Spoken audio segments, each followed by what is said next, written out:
سنا تھا آپ نے کسی نے یہ سنا تھا جب استاذہ نے بتایا تھا؟ کبھی کبھی آتے ہیں نا دل میں خیال کہ اتنا کچھ ہوا ہے، تو اس کو نہیں کبھی خیال آیا؟ تو پھر کیا ہوا تھا کہ اس کو کہا گیا کہ پھر آدم کی قبر پہ سجدہ کر لو، اس نے کہا یہ نہیں کروں گا۔ تو اصل جو بات ہے نا کسی چیز کو گلٹ فیل کرنا، یا کچھ لوگ جو ہیں وہ بہت زیادہ یہ بات کرتے رہتے ہیں کہ ہائے مجھے تو بڑا افسوس ہے، میں تو بڑی اس طرح، مطلب زبان سے کہنا اور عمل سے کرنا، اس کا فرق پتہ ہے کیوں ہوتا ہے؟ انہوں نے وہ بات سمجھی نہیں ہوتی۔ جیسے آپ کسی بچے کو کوئی جملہ رٹا دیں نا کہ وہ کوئی جملہ یہ والا بولو، تو وہ بچے چھوٹے بول دیتے ہیں نا، لیکن وہی بچے جب بڑے ہوتے ہیں تو ان کو احساس ہوتا ہے کہ اس جملے کا مطلب کیا ہے۔ ہم جب بچے تھے ہم بہت سے جملے کہتے تھے، لیکن جب ہم جیسے جیسے وقت کے ساتھ ہمیں پھر ان جملوں کا احساس ہوا نا، اسی طرح جب ہم دین کی بات کو سمجھتے نہیں ہیں، اپنے رب کو نہیں پہچانتے، تو ہم بہت سے جملے جو ہے نا وہ صرف ایک جملے کے طور پہ کہتے ہیں۔ مثال کے طور پہ آپ دیکھیں، ہم جب تسبیحات کی اتنی فضیلت پڑھتے ہیں، اتنا سنتے ہیں کہ ان کے اتنے فائدے ہیں، تو ہم پھر کیا کرتے ہیں کہ اس کو پڑھتے جاتے ہیں، پڑھتے جاتے ہیں، پڑھتے جاتے ہیں، اور کبھی کبھی احساس بھی نہیں ہوتا کہ ان کے اندر کیا غور و فکر ہے۔ آپ نے سبحان اللہ کے بارے میں سنا، استاذہ مختلف تسبیحات بتا رہی ہیں، تو کبھی اس لفظ کے اوپر جو اتنی کثرت سے ہم پڑھ رہے ہیں اس کو بھی غور ہم نے کیا؟ تو الحمدللہ بڑا زبردست ہمارا قصص القرآن کا جو ہے اس میں تدبر بھی ہم سیکھ رہے ہیں، کیسے ہم نے اللہ کے الفاظ کے اوپر سوچنا ہے، اور پھر دیکھیں سبحان اللہ اس کا فائدہ واپس ہمیں ہی ہوتا ہے، اللہ کو اس سے کوئی فرق نہیں پڑتا، اللہ بے نیاز ہے نا۔ آپ جب بہت سالوں پہلے جب ابھی اتنی شعور کی زندگی نہیں تھی، تو اس طرح کی جب بات پڑھتے تھے کہ اللہ کو کثرت سے یاد کرو، یا پھر یہ ہے کہ اللہ نبی صلی اللہ علیہ وسلم پہ درود بھیجو، یا پھر اللہ کا شکر ادا کرو، تو کہیں نہ کہیں تھوڑا سا وہ ذہن میں آتا ہے نا کہ اللہ یہ اتنا کیوں اپنا کروا رہے ہیں نا۔ لیکن جیسے جیسے شعور آتا گیا، جیسے جیسے ان چیزوں کو سمجھتے گئے، تو پتہ چلا کہ اس میں تو سراسر اپنا ہی فائدہ ہے۔ جی، دل کا اطمینان اور یقین بڑھتا ہے نا۔ اور پھر آج کے کلاس میں بھی آج استاذہ آپ کو بتائیں گی کہ سبحان اللہ، یہ جتنے ہمارے انگزائٹی، ڈپریشنز، یہ جتنی بڑھ رہی ہیں نا، جتنی چیزیں ان کے اوپر یہ دماغ کی چیزیں بڑھ رہی ہیں، اس کے پیچھے ریزن کیا ہے؟ ہم ڈھونڈ رہے ہیں کہ شاید یہ میرا کام ہو جائے تو میں بالکل پھر فریش ہو جاؤں گی، شاید میری زندگی میں یہ غم ختم ہو جائے تو پھر میرا بالکل جو ہے نا وہ صحیح ہو جائے گا۔ جی، مینٹل ہیلتھ، اور مینٹل ہیلتھ کوئی اور دیکھ نہیں سکتا نا، یہ صرف ایک انسان خود فیل کر سکتا ہے۔ جب یہ بہت بڑھ جاتی ہے تو پھر یہ باہر نظر آنا شروع ہو جاتی ہے، پھر لوگوں کو پتہ چلتا ہے کہ یہ شخص کسی چیز سے گزر رہا ہے نا۔ جی، دنیا کی زندگی میں سکون چاہتے ہیں، لیکن یہ سکون مل سکتا ہے۔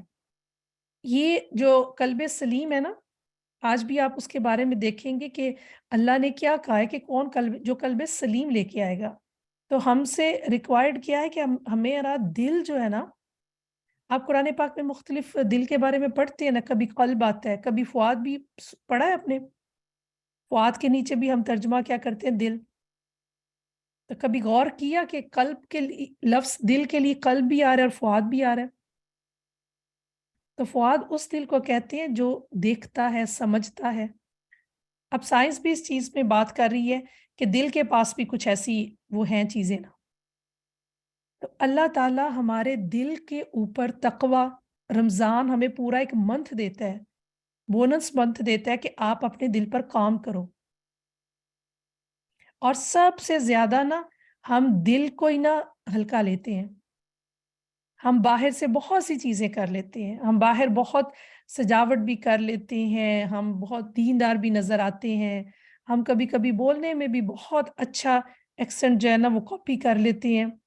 آپ کی زندگی میں کچھ لوگ ایسے ہیں، کبھی آپ کا تجربہ ہوا کہ بہت خوبصورت بولتے ہیں، بہت خوبصورت بولتے ہیں کہ لوگ ان کی تعریف کرتے ہیں کہ یہ باتیں کرتا ہے تو بس اس کی تو دل کرتا ہے باتیں ہی سنتے جائیں۔ لیکن اگر آپ کو اس کے ساتھ معاملہ پڑے تو آپ کو پتہ چلے کہ یہ شخص آپ کو کتنی اذیت دیتا ہے نا. کبھی کچھ ایسا ہوا؟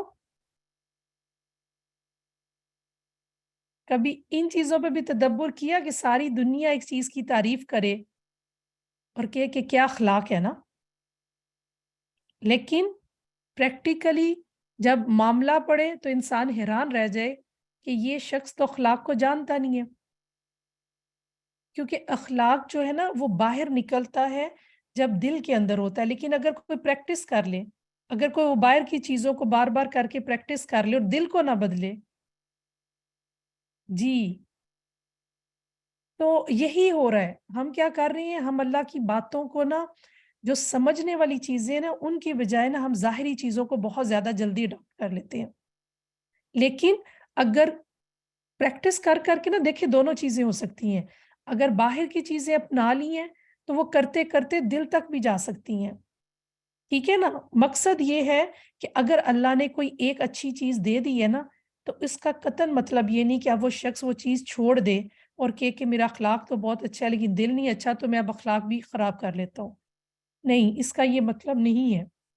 اس کا مطلب یہ ہے کہ جب قرآن سے جڑتے ہیں اور احساس ہوتا ہے کہ میری یہ چیز تو اچھی تھی لیکن یہ اچھی نہیں تھی، تو پھر اس پر کام کرنا ہے اور خاص طور پر دل پر. آپ کو یہ قصص القرآن کا اور دورہ قرآن سننے کے ساتھ لگتا نہیں ہے کہ جو لوگ اس طرف نہیں ہیں وہ کیسے زندگی گزاریں گے؟ آپ کو لگتا ہے نا، آپ کو لگتا ہے نا کہ بڑا مشکل ہے اس کے بغیر. جس طرح کی دنیا میں حالات تیزی سے ہو رہے ہیں، پچھلے آپ دیکھیں 2-3 سال میں، پہلے نا 10-10 سال کے بعد یا 20-20 سال کے بعد تھوڑا تھوڑا چینج آتا تھا. اب تو ایسے لگتا ہے کہ دنوں کے ساتھ اور ویکس کے ساتھ چینج آ رہا ہے نا. جی، کووڈ بھی ہے لیکن آپ دیکھیں کہ انسانوں کی جو معاملات ہے نا اور دنیا کی جو سٹریس ہے وہ بہت بڑھتی جا رہی ہے. تو آج آپ کو دل کی تنگی کا بھی علاج پتہ چلے گا. اور پھر آپ دیکھیں کہ سبحان اللہ یہ قصوں کے ساتھ ساتھ آپ لوگوں کی نمازوں میں بھی فرق آ رہا ہے. استاذہ جو آپ کو بتا رہی ہیں تفصیلات، فرق پڑ رہا ہے نا. جب قرآن سنت سے دلیل سے پتہ چلتا ہے کہ نماز کیسے پڑھنی ہے، اس میں کیا کرنا ہے کیا نہیں کرنا، پھر اس کی فضیلت کا پتہ چلتا ہے. تو آج کے لیسن میں آپ قیام کے بارے میں بھی بہت کچھ سیکھیں گے. آپ دیکھ رہے ہیں نا بہت سے لوگ جو ہیں وہ کرسی پر بیٹھنا شروع ہو گئے ہیں. بڑھ گئی ہے نا تعداد لوگوں کی. مجھے ایسے لگتا ہے کہ ان کو یہ بات نہیں پتا. اور آج آپ غور سے سنیے گا کہ قیام کے کیا فائدے ہیں. ٹھیک ہے، تاکہ آپ اب جب اس کو عام کریں گے لوگوں میں تو پھر انشاءاللہ وہ جیسے بھی ہوگا نا کوشش کریں گے کہ اگر کھڑے ہو کے نماز پڑھ سکتے ہیں تو کبھی اس کو نہ چھوڑیں. ٹھیک ہے، اور آج ندامت کے بارے میں تو بڑی زبردست چیزیں آپ سیکھنے والے ہیں. اچھے سے پوائنٹس لیجئے گا کیونکہ بہت سے لوگوں کو ضرورت ہے. آپ کو بہت سے لوگوں کو بتانا ہوگا. تو اس لیے جو بھی قرآن کی آیتوں سے استاذہ دلیل دیں گی، آیت کا نمبر لکھ لیجئے گا تاکہ بعد میں آپ کو جب اپنے نوٹس دیکھیں، آپ نے کسی کو بات بتانی ہو تو آپ کو آسانی ہو جائے کہ آپ نے کون سی آیت میں سے جا کر دیکھنا ہے. اور ابھی تو ہمیں لگتا ہے کہ ہمیں باتیں اچھی طرح یاد ہو گئی ہیں، لیکن پتہ ہے کیا ہوتا ہے، جب ہم کافی عرصے کے بعد اچانک کسی سے بات کرنے لگتے ہیں نا تو ہمیں یہ تو یاد آ جاتا ہے کہ بات یہ تھی. یہ نہیں یاد آتا کہ یہ استاذہ نے کہاں سے لی تھی. ٹھیک ہے، تو آپ نے بہت اچھی طرح لینا ہے کیونکہ اللہ تعالیٰ آپ کو یہ علم عطا کر رہا ہے. اور سمجھے کہ آپ کو اللہ تعالیٰ ڈاکٹر بنا رہے ہیں. ٹھیک ہے نا، بہت سے مریضوں کو آپ کے ذریعے اللہ تعالیٰ چاہتے ہیں کہ آپ ان کا علاج کریں، خاص طور پر اپنے لیے بھی اور پھر اپنے پیاروں کے لیے بھی. تو تیار ہے اچھے سے نوٹس لینے کے لیے، اچھی سی باتوں کو سمجھنے کے لیے؟ چلیں انشاءاللہ قصص القرآن کا آج ہمارا 27 ڈے ہے اور ہم حابیل قابیل کا واقعہ جو ہے وہ استاذہ ہمیں بتا رہی تھی اور اس میں سے ہم اپنے لیے سبق لے رہے تھے. اور آیتوں کو ساتھ مارک بھی کر لیا کریں کہ کون سی کہاں پر بات تھی. اور کوے کی جو اپنے بھائی کو چھپانے والی بات تھی اس کو ہم اس پہ مزید اندر جا کر دیکھ رہے تھے کہ اللہ نے یہ واقعہ جب رکھا ہے تو میرے لیے اس میں کیا کیا سبق ہے. تو چلیں شروع کرتے ہیں. بسم اللہ. أعوذ بالله من الشيطان الرجيم. بسم الله الرحمن الرحيم. الحمد لله رب العالمين. الرحمن الرحيم. مالك يوم الدين. إياك نعبد وإياك نستعين. اهدنا الصراط المستقيم. صراط الذين أنعمت عليهم غير المغضوب عليهم ولا الضالين.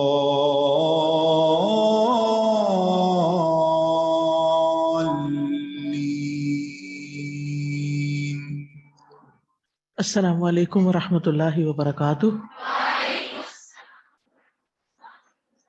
کیا حال ہے سب کا؟ الحمدللہ. ہم نماز کے طریقے کے بارے میں کچھ باتیں پڑھ رہے تھے. کل ہم نے تکبیر تحریمہ کے بارے میں پڑھا تھا. آج ہم نماز میں قیام کے بارے میں پڑھیں گے کہ کھڑے ہو کر نماز پڑھنی چاہیے، الا یہ کہ انسان بیمار ہو یا اس کے لیے قیام مشکل ہو، کیونکہ قیام جو ہے یہ نماز کا رکن ہے اور اس کو ادا کرنا واجب ہے. نماز میں کچھ ارکان ہیں، کچھ سنن ہیں، تو یہ ارکان میں سے ہے. اگر کوئی شخص قیام کی استطاعت رکھتا ہے، کھڑے ہو سکتا ہے، تو اس کے لیے جائز نہیں کہ بیٹھ کے نماز پڑھے. لیکن جو شخص کسی بیماری، بڑھاپے یا کھڑے ہونے کی وجہ سے شدید مشقت میں مبتلا ہو جاتا ہے اور قیام سے عاجز ہوتا ہے، تو اس کے لیے زمین پر یا کرسی پر بیٹھ کر نماز پڑھنا جائز ہے. قرآن مجید میں اللہ تعالیٰ فرماتے ہیں حافظوا علی الصلوات والصلاۃ الوسطی وقوموا للہ قانتین. سب نمازوں کی حفاظت کرو اور درمیانی نماز کی، اور اللہ کے لیے فرما بردار ہو کر کھڑے رہو. اللہ کے لیے فرما بردار ہو کر کھڑے رہو، یعنی قیام کا حکم قرآن مجید سے بھی ہمیں ملتا ہے. اس کے علاوہ نبی صلی اللہ علیہ وسلم نے بھی ہمیں قیام کا حکم دیا ہے. عمران بن حسین رضی اللہ عنہ کہتے ہیں کہ مجھے بواسیر کا مرض لاحق تھا، تو میں نے نبی صلی اللہ علیہ وسلم سے نماز کے بارے میں دریافت کیا. آپ نے فرمایا کھڑے ہو کر نماز پڑھو، اگر اس کی طاقت نہ ہو تو بیٹھ کر، اگر اس کی طاقت نہ ہو تو پہلو کے بل لیٹ کر. یعنی بالکل چت لیٹ کر پڑھنے کی بجائے کیا ہے، یعنی سائڈ پر ہو جائے انسان. اور جو قیام پر قدرت رکھے اس پر قیام لازم ہے. امام نووی کہتے ہیں جہاں تک فرض نماز کا تعلق ہے تو کھڑے ہونے کی قدرت رکھنے کے باوجود بیٹھ کر نماز پڑھنا درست نہیں، یعنی نماز نہیں ہوتی. اگر کوئی شخص کھڑے ہونے کی طاقت رکھتا ہے لیکن بس نماز کے وقت جا کے بیٹھ جاتا ہے، اور خصوصاً فرض کے وقت، ایسی نماز میں ثواب نہیں ہوتا بلکہ انسان گناہگار ہوتا ہے. بعض خواتین کو دیکھا گیا وہ کچن کا کام سارا کھڑے ہو کر کریں گے، لانڈری کھڑے ہو کے کر رہے ہیں، صفائی بھی اب ایسے اوزار آگے کے کھڑے ہو کے کر رہے ہیں، سارے گھر کے کام کھڑے ہو کے ہو رہے ہیں، اور جب نماز کا وقت آتا ہے تو جا کے کرسی پہ بیٹھ جاتے ہیں یا زمین پہ بیٹھ کے نماز پڑھتے ہیں. تو ٹھیک ہے اگر نوافل وغیرہ آپ نے بیٹھ کر پڑھنے ہیں تو گنجائش ہے، لیکن فرض نماز میں کھڑا ہونا لازم ہے. صحابہ کے بارے میں یہاں تک آتا ہے کہ وہ بعض اوقات ٹیک لگا کر بھی کھڑے ہوتے تھے لیکن قیام کرتے تھے. اسی طرح علماء کہتے ہیں کہ جو کوئی بھی قیام کی استطاعت رکھنے کے باوجود فرض نماز بیٹھ کر ادا کرے تو اس کی نماز باطل ہے، نماز ہوتی ہی نہیں. یعنی جو کھڑا ہو سکتا اور پھر بیٹھ جائے تو اس کی نماز نہیں ہوتی. ہاں، بیماری یا تکلیف کی وجہ سے بیٹھ کر نماز پڑھنے کی اجازت ہے، رخصت ہے. یعنی جو لوگ کھڑے نہیں ہو سکتے، ان کو کھڑے ہونے میں ڈر ہے کہ وہ گر جائیں گے، یا جیسے آج کل تراویح ہے تو کچھ نماز انہوں نے کھڑے ہو کر پڑھ لی، لیکن اب اگر مزید کھڑے ہوتے ہیں تو ان کو گرنے کا ڈر ہے یا زیادہ تھکاوٹ ہو کے مشکل ہو گئی ان کے لیے نماز، تو ان کے لیے اجازت ہے، یہ رخصت ہے کہ پھر وہ بیٹھ کر نماز پڑھ لیں. بعض لوگ کھڑے تو ہو جاتے ہیں لیکن رکوع نہیں کر سکتے اور سجدے کے لیے زمین پہ نہیں جا سکتے، تو ایسے لوگ پھر کیا کر سکتے ہیں کہ جیسے کرسی کے پاس کھڑے ہو جائیں، قیام کر لیں، اور اگر رکوع بھی ہو جائے تو بہت اچھا، اور اگر نہیں ہو سکتا تو پھر بیٹھ جائیں. پھر بیٹھ کر رکوع اور سجدہ کر لیں. یعنی قیام جو ہے وہ بیٹھ کر نہ کریں. قیام کے لیے اگر ہمت ہے اور اپنے پاؤں پہ کھڑے ہو سکتے ہیں تو پھر کھڑے ہو کر لیں، اور باقی نماز پھر بیٹھ کے پڑھ لیں. جیسے زمین پہ نہیں جا سکتے تو کرسی پہ بیٹھ کے آپ پڑھ سکتے ہیں. لیکن یہ بھی یاد رکھیے کہ مریض کے لیے بھی کھڑے ہو کر نماز پڑھنے میں زیادہ فضیلت ہے. ٹھیک ہے. عمران بن حسین کی ایک اور روایت جو صحیح بخاری میں ہے، اس کے بارے میں آتا ہے کہ وہ مرض بواسیر میں مبتلا تھے. انہوں نے فرمایا کہ میں نے رسول اللہ صلی اللہ علیہ وسلم سے بیٹھ کر نماز پڑھنے کے بارے میں دریافت کیا تو آپ نے فرمایا اگر وہ کھڑے ہو کر نماز پڑھے تو افضل ہے، اگر بیٹھ کر پڑھے تو اسے کھڑا ہو کر نماز پڑھنے والے سے آدھا ثواب ملے گا. یعنی کھڑے ہونے والے کو پورا ثواب اور بیٹھنے والے کو آدھا. اب آپ دیکھیں کہ نماز تو آپ پڑھ ہی رہے ہیں، وقت تو آپ لگا ہی رہے ہیں، تو اگر تھوڑی سی مشقت انسان برداشت کر کے کھڑا ہو ہی جائے تو زیادہ بہتر ہے. الا یہ کہ اس کے جسم میں ایسی اکڑن ہے یا ایسی مشکل ہے کوئی کہ وہ زیادہ دیر نہیں کھڑے ہو سکتا تو اور بات ہے. اور جو لیٹ کر نماز پڑھے گا اسے بیٹھ کر نماز پڑھنے والے کے ثواب سے نصف ثواب ملے گا. تو 25% ہو گیا لیٹنے والے کا، 50% ہو گیا بیٹھنے والے کا، اور 100% ہو گیا کھڑے ہونے والے کا. تو اس لیے نماز کھڑے ہو کر پڑھیں. اللہ تعالی ہم سب کو اس کی توفیق عطا فرمائے. نحمده ونصلي على رسوله الكريم، اما بعد فاعوذ بالله من الشيطان الرجيم. بسم الله الرحمن الرحيم. رب اشرح لي صدري ويسر لي امري واحلل عقدة من لساني يفقهوا قولي. الحمد لله الذي خلق الليل والنهار بقوته وميز بينهما بقدرته وجعل لكل واحد منهما حدا محدودا وأمدا ممدودا ونفعا معلوما. اللهم أنت ربي الغني وأنا عبدك الفقير وعذابي لا يزيد في ملكك مثقال ذرة. أنت ذو الملك والملكوت وذو العزة والجبروت وذو الجلال والإكرام. لا يزيد في ملكك طاعة الطائعين ولا تنقصه معصية العاصين. فاغفر لنا وارحمنا برحمتك یا ارحم الراحمین. تمام قسم کی حمد اللہ کے لیے ہے جس نے رات اور دن کو اپنی قوت کے ساتھ پیدا کیا اور ان دونوں میں اپنی قدرت کے ساتھ فرق کیا، اور ان میں سے ہر ایک کے لیے ایک متعین حد مقرر کر دی اور ایک متعین مدت مقرر کر دی اور ایک مفید نفع بنا دیا. اے اللہ تو میرا رب ہے جو غنی اور بے نیاز ہے، اور میں تیرا بندہ ہوں جو کہ فقیر ہے، اور تیرا مجھے عذاب کرنا تیری بادشاہت میں ایک ذرے برابر اضافہ نہیں کرے گا. تو بادشاہت اور سلطنت کا مالک ہے، اور تو عزت اور قوت کا مالک ہے، اور تو بڑائی اور اکرام والا ہے. اطاعت کرنے والوں کی اطاعت تیری بادشاہت میں اضافہ نہیں کر سکتی، اور نافرمانی کرنے والوں کی نافرمانی اس میں کوئی کمی نہیں کر سکتی. پس اے ہمارے رب، اے اللہ ہماری بخشش فرما دے اور اپنی رحمت کے ساتھ ہم پر رحم فرما دے. اے سب رحم کرنے والوں سے زیادہ رحم کرنے والے. نحن نقص عليك أحسن القصص بما أوحينا إليك هذا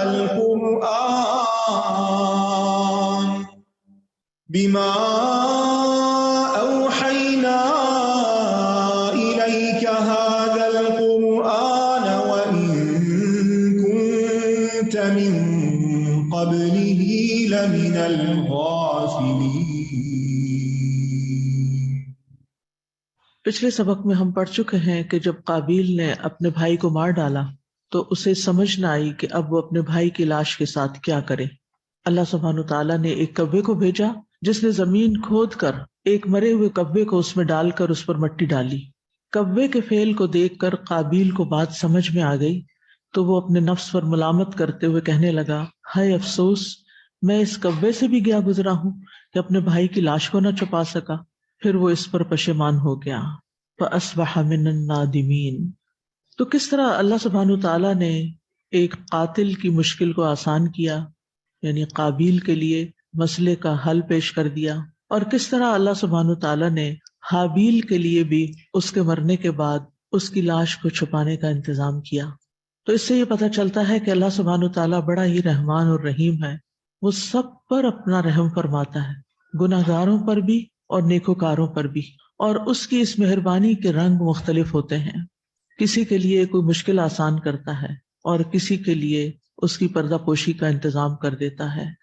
تو اللہ تعالیٰ سے دعا ہے کہ اللہ تعالیٰ ہم پر بھی اپنا رحم فرمائے۔ ہم اس آیت سے نکلنے والے اسباق کو پڑھ رہے تھے، تو اس میں ہم دیکھتے ہیں کہ اللہ سبحانہ تعالیٰ بے نیاز ہے، وہ جس سے چاہے اپنا کام لے لے۔ ہم دیکھتے ہیں کہ ملکہ سبا تک اسلام پہنچا کس کے ذریعے؟ ہدہد کے ذریعے۔ ہدہد ایک پرندہ تھا، اس کے ذریعے پیغام رسانی کا کام کیا گیا اور اس نے بہت آسان طریقے سے یہ کام کیا۔ ہم دیکھتے ہیں کہ کبوتروں سے بھی یہ کام لیا جاتا رہا، اور یہاں ہم دیکھ رہے ہیں کہ اللہ سبحانہ تعالیٰ کبے کے ذریعے ایک انسان کو تعلیم دے رہے ہیں۔ انسان اشرف المخلوقات ہے، لیکن وہ عقل کل نہیں۔ بعض اوقات اس کی عقل اس کو سولوشن نہیں دیتی، لیکن وہ ماحول سے بہت کچھ سیکھ لیتا ہے، اور اگر انسان کی نگاہیں عبرت والی ہوں تو وہ ہر واقعے سے کچھ نہ کچھ سیکھتا ہے، ہر بات سے کوئی نہ کوئی سبق نکال لیتا ہے۔ وہ اپنے احساسات کے اظہار کا طریقہ بھی جانتا ہے، اللہ نے اس کو سکھایا ہے۔ تو ہدایت دو طرح کی ہوتی ہے، ایک ہدایت جو قرآن و سنت میں آ گئی ہے، اور ایک ہدایت کو ہدایت بیانی کہتے ہیں، کہ مختلف واقعات کے ذریعے انسان ہدایت پاتا ہے اگر ان پر وہ غور و فکر کرتا ہے۔ اور یہاں ہم دیکھتے ہیں کہ اللہ تعالیٰ نے کوے کے ذریعے ایک بڑے اہم معاملے کی طرف انسانیت کی رہنمائی کی۔ ہم عام طور پر پرندوں کو بھی دیکھتے ہیں، دیکھ دیکھ کے عادی ہو جاتے ہیں، کبھی کوئی ڈفرینٹ کلر کا یا ڈیزائن کا پرندہ نظر آ جائے تو اس کی طرف تھوڑی سی دیر متوجہ ہوتے، یا مختلف آواز آتی ہے جب مائگریشن ہوتی ہے پرندوں کی، تو اس وقت کچھ نئے قسم کی چیزیں نظر آتی، یا پھر ہم مختلف ویڈیو کلپس میں دیکھ لیتے ہیں رنگا رنگ کے پرندے۔ لیکن عموماً ہم ان پرندوں کو جو کروڑوں کی تعداد میں پائے جاتے ہیں، جیسے کوا وغیرہ ہے، ان پہ توجہ نہیں دیتے، ان کی حرکات پہ غور نہیں کرتے، ان سے کوئی سبق نہیں سیکھتے، اور صرف سبق نہیں بلکہ عبرت، کہ جو یہ کر رہا ہے مجھے اس کی سطح پہ نہیں آنا، میں انسان ہوں، مجھے اس سے بہتر عمل کرنا ہے۔ جب اللہ سبحانہ وتعالیٰ انسان کو کوے سے، چیونٹی سے، کبوتر سے اور ہدہد سے سکھاتا ہے تو انسان کے اندر کیا پیدا ہونا چاہیے؟ کون سے جذبات؟ عاجزی کے جذبات، شکر کے جذبات، کہ اللہ سبحانہ وتعالیٰ نے مجھے اس چیز سے بھی سبق سکھا دیا۔ آپ کو معلوم ہے نا کہ تیمور لنگ کے بارے میں آتا ہے کہ اس نے دشمن پر کئی حملے کیے لیکن کامیاب نہ ہو سکا، آخرکار آ کے مایوس ہو کر بیٹھ گیا، تو اس کی نگاہ دیوار پہ پڑی جہاں ایک چیونٹی کیا کر رہی تھی، بار بار اوپر چڑھ رہی تھی اور گر رہی تھی اور چڑھ رہی، آخر وہ چڑھ گئی، آخری بار چڑھ گئی وہ، تو اس نے بھی یہی سوچا تھا کہ میں اس چیونٹی سے بھی کیا گزرا ہوں کہ میں مایوس ہو کر بیٹھ گیا ہوں۔ تو سیکھنے والا انسان جو ہر طرف نگاہ دوڑاتا ہے اور غور و فکر کی نگاہ سے دیکھتا ہے، وہ چیونٹی سے بھی سیکھ لیتا ہے، اور اس سے اس کی زندگی بدل جاتی ہے، اس کے اندر ایک بہت بڑی تبدیلی آ جاتی ہے۔ لیکن سیکھنے کے لیے انسان کو عاجزی اختیار کرنی پڑتی، ہمبل ہونا پڑتا ہے۔ وہ محاورہ نا عربی کا، العلم یضیع بین الحیاء والکبر، کہ علم حیا اور تکبر میں ضائع ہو جاتا ہے۔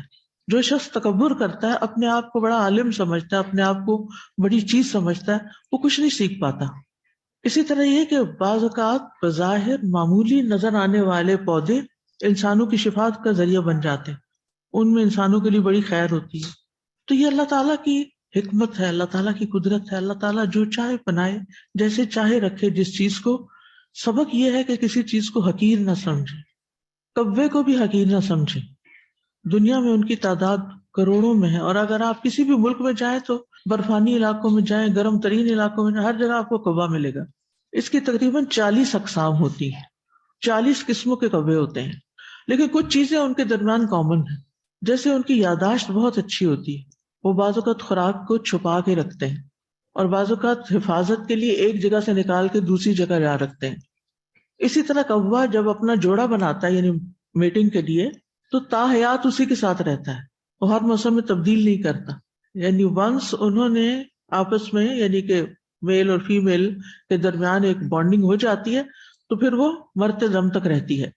کوے جس جگہ پیدا ہوتے ہیں وہی رہنا پسند کرتے ہیں، مائگریشن نہیں کرتے، جبکہ آپ دیکھیں کہ بہت سارے پرندے سردیاں کہیں گزارتے ہیں اور گرمیاں کہیں. کچھ انسان بھی سنو برڈز ہوتے ہیں، لیکن یہ ہے کہ کوا جہاں پیدا ہوتا ہے وہیں رہنا چاہتا ہے. بظاہر ہم کبے کی کہاں سنتے ہیں، لیکن اس کے ذریعے وہ ایک دوسرے سے کمیونیکیٹ کر رہے ہوتے ہیں اور ایک دوسرے سے اپنے میسیجز کنوے کر رہے ہوتے ہیں. مثلاً ایک کبے کو کوئی چیز کھانے کی ملتی ہے تو وہ فوراً اوروں کو بلا لیتا ہے، اوروں کو بھی اکٹھا کر لیتا ہے. یا اسی طرح اگر ان کا بچہ کوئی اٹھا لے تو کیا کرتے ہیں، شور ڈال دیتے ہیں. اس پر ماہرین نے بہت ایکسپیریمنٹس بھی کیے ہیں ان کی زبان سمجھنے کے لیے، لیکن ان کی زبان کافی پیچیدہ ہے، انسانوں کو سمجھ آنی مشکل ہے. بعض اوقات کبے دوسرے جانوروں کی نقل بھی اتار رہے ہوتے ہیں، طوطا بھی اتارتا ہے لیکن کبا بھی اس میں ماہر ہے. تو بہرحال یہ ساری معلومات دینے کا مقصد یہ ہے کہ اللہ سبحانہ و تعالیٰ نے کوئی بھی چیز بیکار نہیں پیدا. کسی چیز کو حقیر مت سمجھیے اور کسی کو اگنور نہ کیجیے.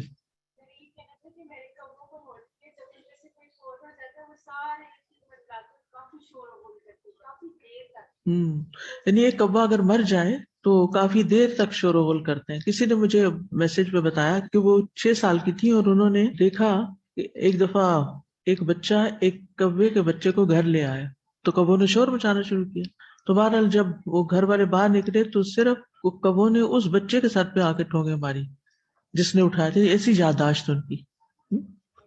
میں نے کل تھوڑا سا ان کے بارے میں پڑھا تو 2 چیزیں مجھے بہت مطلب قرآن مجید سے ریلیٹ مجھے لگا. ایک تو یہی تھا کہ ان کی ویرائٹیز بہت زیادہ ہے، دوسرا یہ تھا کہ انٹلیکچولی یہ اسمارٹ برڈز میں سے ہیں، اور تیسرا یہ تھا کہ ان کی کچھ ویرائٹیز ایسی ہیں جو باقاعدہ فیونرل کرتی ہیں اپنے. اگر کوئی کوا فوت ہو جاتا ہے تو اس کو دفن کرتے ہیں اور پھر وہاں رکتے ہیں کچھ ویرائٹیز. تو مجھے یہ ہو رہا تھا کہ یہ جو ان کا تھوڑا سا عقل کا لیول ہے، شاید یہ وجہ ہے کہ اللہ تعالیٰ نے ان کے ذریعے سے قابیل کو دکھایا کہ دیکھو ان کی عقل جانور کی کیسی ہے. بالکل، اسی لیے تو اس نے کہا عجزت ان اکون مثل هذا الغراب، کیونکہ اپنے آپ کو بڑی چیز سمجھتا تھا میں اتنا عاجز اتنا کمزور ہوں کہ میں اس کوے جیسا بھی نہیں. تو اس کو اپنی حقیقت نظر آئی کہ میں کیا ہوں. تو سبق یہ ہے کہ کائنات میں غور و فکر عبادت ہے اور یہ جاری رکھنا چاہیے. یہ کام ہم نے نان مسلمز کے حوالے کر دیا، وہ دن رات اس پہ لگے رہتے ہیں، محنت کرتے رہتے ہیں، اور ہم ان کی صرف چیزوں کو پڑھ کے خوش ہو جاتے ہیں. خود بھی غور کرنا چاہیے، خود بھی سیکھنا چاہیے. جو چیزیں آپ کے دائرہ کار میں آئیں ان کو اگنور نہ کریں، چاہے کوئی انسان ہو، چاہے کوئی کوا ہو، چاہے کوئی بھی ہو سکتا ہے. بعض اوقات آپ نے دیکھا ہوگا نا، پرندے آتے ہیں، ابھی گرمیاں شروع ہونے والی، پرندے آتے ہیں اور بولتے ہیں تھوڑی دیر اور پھر منہ ان کا ایسے کھلا کو کھلا ہوتا ہے. اس سے کیا سبق ملتا ہے، کیا کرنا چاہیے؟ پانی. سب لوگ ایک ایک کنالی خرید لیں. کنالی کیوں؟ کنالی اس لیے کہ ایک تو وہ بھاری ہوتی ہے، جب بہت سارے پرندے اگر اس میں بیٹھ بھی جائیں تو وہ پانی گرے گا نہیں. دوسرا یہ کہ پلاسٹک تو ہمیں اپنے لیے بھی پسند نہیں، تو پرندوں کے لیے بھی نہ کریں. تیسری بات یہ ہے کہ مٹی کے برتن میں پانی کچھ نہ کچھ ٹھنڈا رہتا ہے، تو اگر ہو سکے تو ابھی سے اگر آپ نے سردیوں میں کنالیاں اندر بند کر کے رکھ دی تو باہر نکال لیں. آپ کو پتا ہے کہ جہنم والے پانی مانگیں گے، اور دنیا میں پانی پلانا جو ہے وہ آخرت کے عذاب سے بچانے کا ذریعہ ہے. چاہے انسانوں کو پانی پلانا ہو یا جانوروں کو. اگر آپ کو بھول جاتا ہے، آپ بہت ہی مصروف انسان ہیں، تو اپنے ہیلپرز کو کہہ دیجئے، چوکیدار کو کہہ دیجئے کہ تم نے روز اس میں 1 لوٹا پانی ڈال دینا، پہلا پانی گرا دینا. بچوں کو لگائیں اس کام پہ. تو صرف یہ کہ توجہ دینے کی ضرورت ہے. تو انشاءاللہ اگر آپ پرندوں کو پانی پلائیں گے تو اللہ سبحانہ وتعالیٰ آپ کو سیراب رکھے گا. اس آیت سے ہمیں یہ پتہ چلا کہ قابیل جو تھا وہ قتل کرنے کے بعد اپنے بھائی کی لاش کو دیکھ کر اور اس کے بعد کے نتائج کو جو دنیاوی اعتبار سے تھے ان کو سامنے رکھتے ہوئے وہ شرمندہ ہو گیا، نادم ہو گیا. لیکن پھر بھی اس کی توبہ قبول نہیں ہوئی، جبکہ حدیث میں آتا ہے الندم التوبہ، کہ ندامت توبہ ہے. لیکن یہاں اس کی ندامت توبہ کے لائق نہیں تھی. وائی؟ اس لیے کہ ندامت 2 طرح کی ہوتی ہے، ایک قابل تعریف ہوتی ہے اور ایک قابل مذمت ہوتی ہے. تو اس واقعے میں جو ندامت ہے وہ ندامت وہ نہیں تھی کہ جو انسان کو توبہ کی طرف لے جاتی، کیونکہ ندامت کی جو 2 قسمیں ہیں، ایک کون سی؟ وہ ندامت جو توبہ کی طرف لے جاتی ہے، اور دوسری وہ ندامت جو ایک عاجز، ناکام اور خسارہ اٹھانے والے انسان کی ہوتی ہے. یعنی جب ہمیں کوئی فیلئر ہوتا ہے زندگی میں تو اس وقت ہم شرمندہ ہوتے ہیں، پریشان ہوتے ہیں. کس بات پہ؟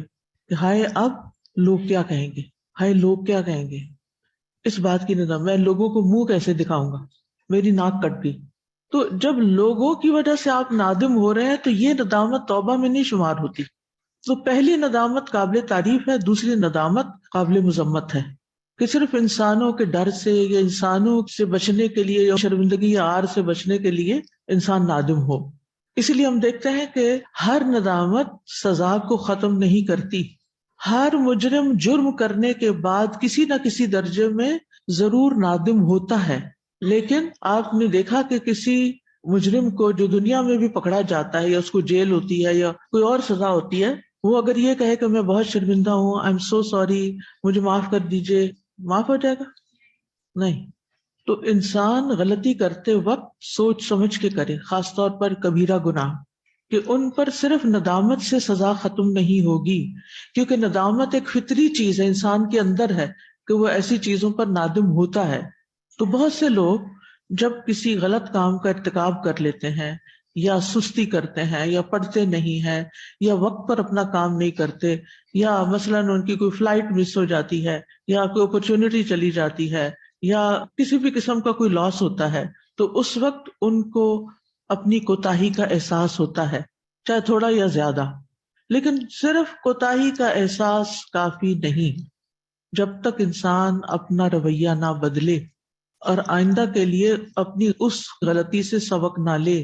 کچھ لوگ ہوتے ہیں غلطی کرتے ہیں، ندامت ہوتی ہے، پھر ادھر ادھر باتیں کر کے اپنی ندامت کو بلا دیتے ہیں.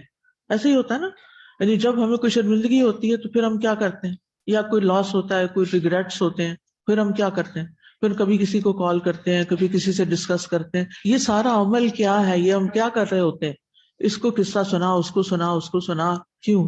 یعنی ہم وینٹ آؤٹ کر سکیں، وہ جو اندر شرمندگی یا ندامت یا ریگریٹ کا احساس ہے وہ باتیں کر کر کے باہر نکل جائے. کیا یہ ایک درست سلوشن ہے؟ ٹھیک ہے، وقتی طور پر آپ کو ریلیف مل جائے گا، لیکن مسئلہ تو اپنی جگہ ہے. آپ کو غور کرنا ہے کہ آپ اس نتیجے پہ کیوں پہنچے، اور اگر وہ اللہ کے حق میں کوئی کمی تھی، دین کی کوئی حد آپ نے توڑی، تو پھر اللہ سے باقاعدہ توبہ کریں. باقاعدہ توبہ کرنے کی ضرورت ہوتی ہے، خالی شرمندہ ہونے کافی نہیں. وہ توبہ کا ایک پارٹ ہے کہ آپ شرمندہ ہیں کہ آپ سے گناہ ہو گیا یا آپ نے جان بوجھ کے کر لیا، لیکن اب آپ عہد کر رہے ہیں کہ آئندہ میں ایسا نہیں کروں گا. یہ عہد کس نے کیا تھا؟ جن سے بائی مسٹیک قتل ہو گیا تھا، موسیٰ علیہ السلام. فلن اکون ظہیرا للمجرمین، آج کے بعد تو میں مجرموں کا کبھی ساتھ نہیں دوں گا. ٹھیک ہے نا؟ تو بات یہ ہے کہ ہر ندامت سزا کو ختم نہیں کرتی، لیکن وہ کون سی ندامت ہے جو سزا کو ختم کر دیتی ہے؟ تو وہ ندامت ہے خالص اور سچی توبہ میں جو ندامت پائی جاتی ہے، جس میں انسان آئندہ گناہ نہ کرنے کا عزم کرتا ہے، جس میں انسان اپنی کوتاہی پر افسوس کرتا ہے، جس میں انسان لوگوں کا حق لوٹاتا ہے. الا من تاب وآمن وعمل عملا صالحا، یہ جو عملا صالحا، اس میں دونوں چیزیں آتی ہیں. اپنی ذات میں بھی اصلاح کر لیتا ہے، اور اگر کسی کا حق مارا ہے تو واپس کر دیتا ہے، اس پہ ڈٹا نہیں رہتا. کسی کا مال چرایا ہے یا کسی کے اوپر کوئی الزام لگایا ہے یا کسی کے خلاف کوئی ناروا بات کی ہے تو سوری کر لیتا ہے. فَأُولَٰئِكَ يُبَدِّلُ اللَّهُ سَيِّئَاتِهِمْ حَسَنَاتٍ وَكَانَ اللَّهُ غَفُورًا رَحِيمًا. مگر جس نے توبہ کی اور ایمان لایا اور نیک عمل کیے تو یہی لوگ ہیں کہ اللہ ان کی برائیوں کو بھلائیوں سے بدل دے گا، اور اللہ بہت بخشنے والا، نہایت رحم کرنے والا ہے. اور جو کوئی توبہ کرے اور نیک عمل کرے تو یقیناً وہ اللہ کی طرف پلٹ آتا ہے، خوب پلٹنا. ٹھیک ہے، توبہ کر کے نیک عمل کرنے والا ہی دراصل اللہ کی طرف پلٹتا ہے، وہ سچا توبہ کرنے والا ہے. ایسے لوگوں کی برائیاں بھی نیکیوں میں بدل جاتی، یعنی وہ جو آپ کی ریگریٹ اور شرمندگی کے احساسات ہیں اور رونا دھونا ہے اور اللہ کے حضور معافی مانگنی ہے، پھر اس سے کیا ہوگا کہ وہ جو گناہ تھا وہ دھل دھل دھل کے کیا بن جائے گا؟ نیکی بن جائے گا. پھر ایک اور سبق ہمیں اس آیت سے ملتا ہے کہ نافرمانی کرنے والا اگر سچی توبہ نہیں کرتا، اللہ کے آگے نہیں روتا، حق نہیں لوٹاتا، معافی نہیں مانگتا، تو یہ ندامتیں اور یہ حسرتیں اس کے دل کے اندر ایک تنگی پیدا کرتی، اس کا دل گھٹنے لگتا ہے، اس کا غم بڑھنے لگتا ہے، اس کے نفسیاتی مسائل بڑھنے لگتے ہیں. تو عام طور پر تو سائیکیٹرسٹ پھر کیا کہتے ہیں کہ تم پھر بس بول دو جو دل میں، نکال دو. وہ نکال بھی دے لیکن جہاں نکالنا چاہیے، جس سے معافی مانگنی چاہیے، اگر آپ وہاں تک نہیں نہ پہنچے تو کیا ہوگا؟ مسئلہ نہیں حل ہوگا. وہ وقتی طور پر آپ کو تھوڑا سا ریلیف ہو جائے گا کسی کی باتوں سے، لیکن دوبارہ پھر آپ وہیں لوٹ جائیں گے، پھر وہیں لوٹ جائیں گے. تو اس لیے بہت ضروری ہے کہ انسان اللہ سبحانہ و تعالیٰ کے حضور سچی توبہ کرے. اب یہاں پر آپ دیکھیں کہ یہاں اس نے یہ کہا یا ویلتا، تو صرف یا ویلتا، ہائے میری شرمندگی، ہائے افسوس کہ میں نے کیا کر دیا، بس اس حد تک بات تھی. لیکن جرم سے توبہ نہیں کی کہ اس پر معافی مانگے یا کچھ کرے. تو جو مجرم انسان ہوتا ہے وہ پھر اپنے اندر ایک نفسیاتی جنگ کا شکار ہو جاتا ہے اور اپنے آپ کو ہی ملامت کرتا رہتا ہے، اور پھر اس کی پریشانیوں میں اضافہ ہی ہوتا چلا جاتا ہے. تو اس لیے ہمارا دین بڑا ہی خوبصورت دین ہے جو ہمیں سکھاتا ہے کہ اگر تم اللہ کے راستے سے دور گئے ہو تو کیا کرو؟ واپس پلٹا. توبہ کا کیا مطلب؟ واپس پلٹا. تو ایک درجہ ہوتا ہے گناہگاروں کی توبہ کا، ٹھیک ہے، اور ایک ہوتا ہے متقین کی انابت کا، جو اس سے اوپر کا درجہ ہے. توبہ کرنے والا گناہ سے توبہ کرتا ہے، اور منیب الا من اتی اللہ بقلب سلیم، اور پھر جاء بقلب منیب، وہ قلب منیب والا ہر چھوٹی بڑی بات پر اپنا چیک رکھتے ہوئے اللہ کی طرف لوٹتا رہتا ہے. اور اگر انسان یہ نہیں کرتا تو پھر چھوٹا جرم، چھوٹا گناہ، چھوٹی بات جس پہ اس نے توبہ نہیں کی، وہ بڑھتے بڑھتے بڑھتے اس کا ایک میجر نفسیاتی مسئلہ بنا دیتی ہے اس کا. اور پھر انسان ہلاکت کو پکارتا ہے، یا ویلتا، اے میری ہلاکت، یا ویلتی. ہلاکت کیوں پکارتا ہے؟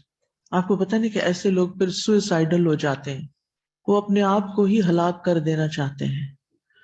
جو لوگ نفسیاتی مرض کا شکار ہوتے ہیں، جب وہ مرض اپنی حد کراس کر جاتی ہے، لا علاج ہو جاتی ہے، تو پھر یا ویلتا. یہ بڑا اپروپریٹ لفظ ہے جو یہاں پر آیا ہے کہ اس نے یعنی پھر الٹیمیٹلی اپنی ہلاکت ہی پکاری. اور یہاں تو یہ لگتا ہے نا کہ جیسے اس نے کبے کو دیکھا اور قبر کھودتے، اور پھر یعنی یہ نہیں اس سے پتہ چلتا کہ صرف ایک ہی دفعہ اس کی یہ ریگریٹ تھی یا ساری زندگی کے لیے رہ گئی. کیونکہ ایسے خیالات انسان کو بار بار آتے رہتے ہیں، ہائے میں نے فلاں موقع پر یہ کیا تھا، مجھے یہ نہیں کرنا چاہیے تھا. تو اب کیا ہے، اگر کیا تھا نہیں کرنا چاہیے تھا، آپ نے اعتراف کر لیا، اب اللہ سے معافی مانگ لیں اور اس کے بدلے میں کوئی نیک کام کریں، کیونکہ ان الحسنات یذھبن السیئات. اور اس سے کیا ہوتا ہے، اور اس میں خاص طور پر صدقہ بہت فائدہ دیتا ہے، کیونکہ صدقے سے دل کی تنگی کا علاج ہوتا ہے. صدقہ بیماریوں کا علاج بھی ہے نا، تو داؤ مرداکم بصدقات، اپنے مریضوں کا علاج صدقے سے کرو. اب یہ جو صدقہ ہے یہ صرف جسمانی بیماریوں کا علاج، عام طور پر تو ہماری جسمانی بیماریوں کا علاج اس سے کرتے ہیں. کوئی بیمار ہو گیا، زیادہ خطرناک بیماری آ گئی تو کیا کرتے ہیں، کیا کرو؟ صدقے میں کیا کرو؟ بکرا دے دو. کون سا بکرا؟ کبے جیسا. یہ کانسیپٹ ہے نا، اس کی بیس ہے، یعنی کالے کی تو نہیں لیکن صدقے کی بہرحال ایک بیس ہے. اب اس پروسیس کے اوپر کبھی غور کیجئے کہ انسان اپنا بیگ کھولتا ہے، اس میں سے کچھ نکالتا ہے اور ڈالتا ہے، اور پھر بالآخر اپنے ساتھ لڑ کے نکال لیتا ہے اور ڈبے میں ڈال دیتا ہے. یہاں سے نکل کے وہاں چلا گیا، جدائی ہو گئی. تھوڑی دیر کیا ہوگا، جس وقت تک آپ نے نکالا نہیں نا، صرف اس وقت تک آپ کے اندر ایک کشمکش ہوگی، ایک گھٹن سی ہوگی. جس وقت وہ نکل جائے گا تو یہ ریورس ہو جائے گی فیلنگ. کیا؟ سکون لوٹ آئے گا. اب آپ نے اپنے نفس کے خلاف جا کر کیا کیا؟ صدقہ کیا یا کوئی بھی نیکی کا کام کیا. صدقے کی کئی قسمیں بھی ہیں نا، صرف مال نہیں، کئی قسمیں صدقہ کرنے. الکلمۃ الطیبۃ صدقہ. ایک شخص کا ہر وقت موڈ آف رہتا ہے، آپ کو اس سے بات کرنا بڑا ہی مشکل لگتا ہے، لیکن آپ اس سے پھر بھی اچھے طریقے سے بولتے ہیں، دل نہیں کر رہا آپ کا، تو ہو سکتا ہے کہ وہ اسمائل ہی کر دے. تو پھر کیا ہوگا، واپس آپ کو کیا ملے گا؟ آپ کی اپنی گھٹن. وہ جو کولڈ وار چل رہی تھی نا گھر میں دو لوگوں کے بیچ میں، وہ ختم ہو جائے گی اور آپ ریلیکس ہو جائیں گے. آپ اس بیماری سے باہر نکل آئیں گے، آپ اس دل کی تنگی سے باہر نکل آئیں گے. وَأُحْضِرَتِ الْأَنفُسُ الشُّحَّ. تو شح کا علاج صدقے میں ہے، دوسروں کے ساتھ بھلائی کرنے میں، کسی بھی قسم کی بھلائی جو آپ کر سکیں. یعنی دل کی تنگی کا علاج قرآن کی تلاوت سے بھی ہوتا ہے، لیکن دل کی تنگی کا علاج خدمت خلق سے بھی ہوتا ہے.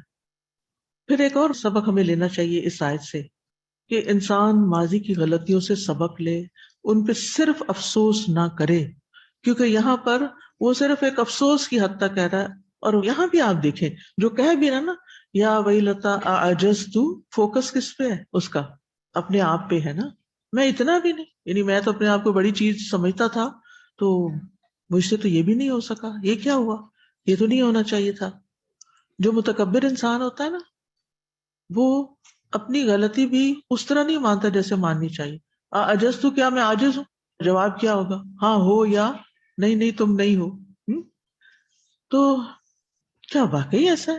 یعنی یہ سوال ہے نا اس کا، عجز تو کیا میں عاجز آ گیا کہ میں اس جیسا کام بھی نہ کر سکوں؟ تو وہ ایک سوالی انداز ہے. اس کا انداز یہ نہیں ہے کہ میں تو واقعی بڑا عاجز ہوں، میں تو بڑا ہی کمزور ہوں، مجھ سے تو یہ بھی نہ ہو سکا. نہیں، عجز تو انداز اس کا بڑا مختلف ہے. تو بعض لوگ ماضی میں جو غلطیاں کی ہوتی ہیں، ہم سب نے کی ہوئی ہیں، ہم میں سے کوئی بھی فرشتہ نہیں ہے. بچپن میں، جوانی میں، بڑھاپے میں، زندگی کے ہر سٹیج پہ ڈفرینٹ قسم کی ہماری آزمائشیں ہوتی ہیں. کسی میں پاس ہو جاتے ہیں، کسی میں فیل ہو جاتے ہیں، کیونکہ انسان کے لیے غلطی کرنا اس کی فطرت کا ایک حصہ ہے سمجھو. تو اس سے مسٹیکس ہوگی، لیکن یہ مسٹیکس ہمیں کچھ سکھانے کے لیے آتی ہیں، سبق لینے کے لیے، صرف افسوس کے لیے نہیں. صرف یہ نہیں کاش یہ نہ ہوتا، کاش وہ نہ ہوتا، کاش میں یہ نہ کرتی، کاش میں وہاں نہ جاتی، کاش میں اس سے دوستی نہ کرتی، کاش میں اس کو دوست نہ بناتی. یہ قیامت کے دن بھی لوگ کریں گے. جب کیا کہیں گے؟ یا لیتنی لم اتخذ فلانا خلیلا، کاش کہ میں فلاں کو دوست نہ بناتا. یہ وہاں بھی ہوگا، دنیا میں بھی ہم بس اتنا ہی کرتے، کاش میں اس کے ساتھ وہاں نہ جاتی، کاش میں اس کی بات نہ سنتی، وغیرہ وغیرہ. یہ جو کاش ہے نا، یہ صرف ریگریٹس ہی پیدا کرتا رہتا ہے. اس سے بھی باہر نکلنا چاہیے. ہماری ایک عام کمزوری ہے جو سب میں ایک درجے میں پائی جاتی ہے، اور وہ یہ کہ کچھ لوگ ہم میں سے ماضی میں جیتے ہیں، جو کہ اکثریت ہے لوگوں کی.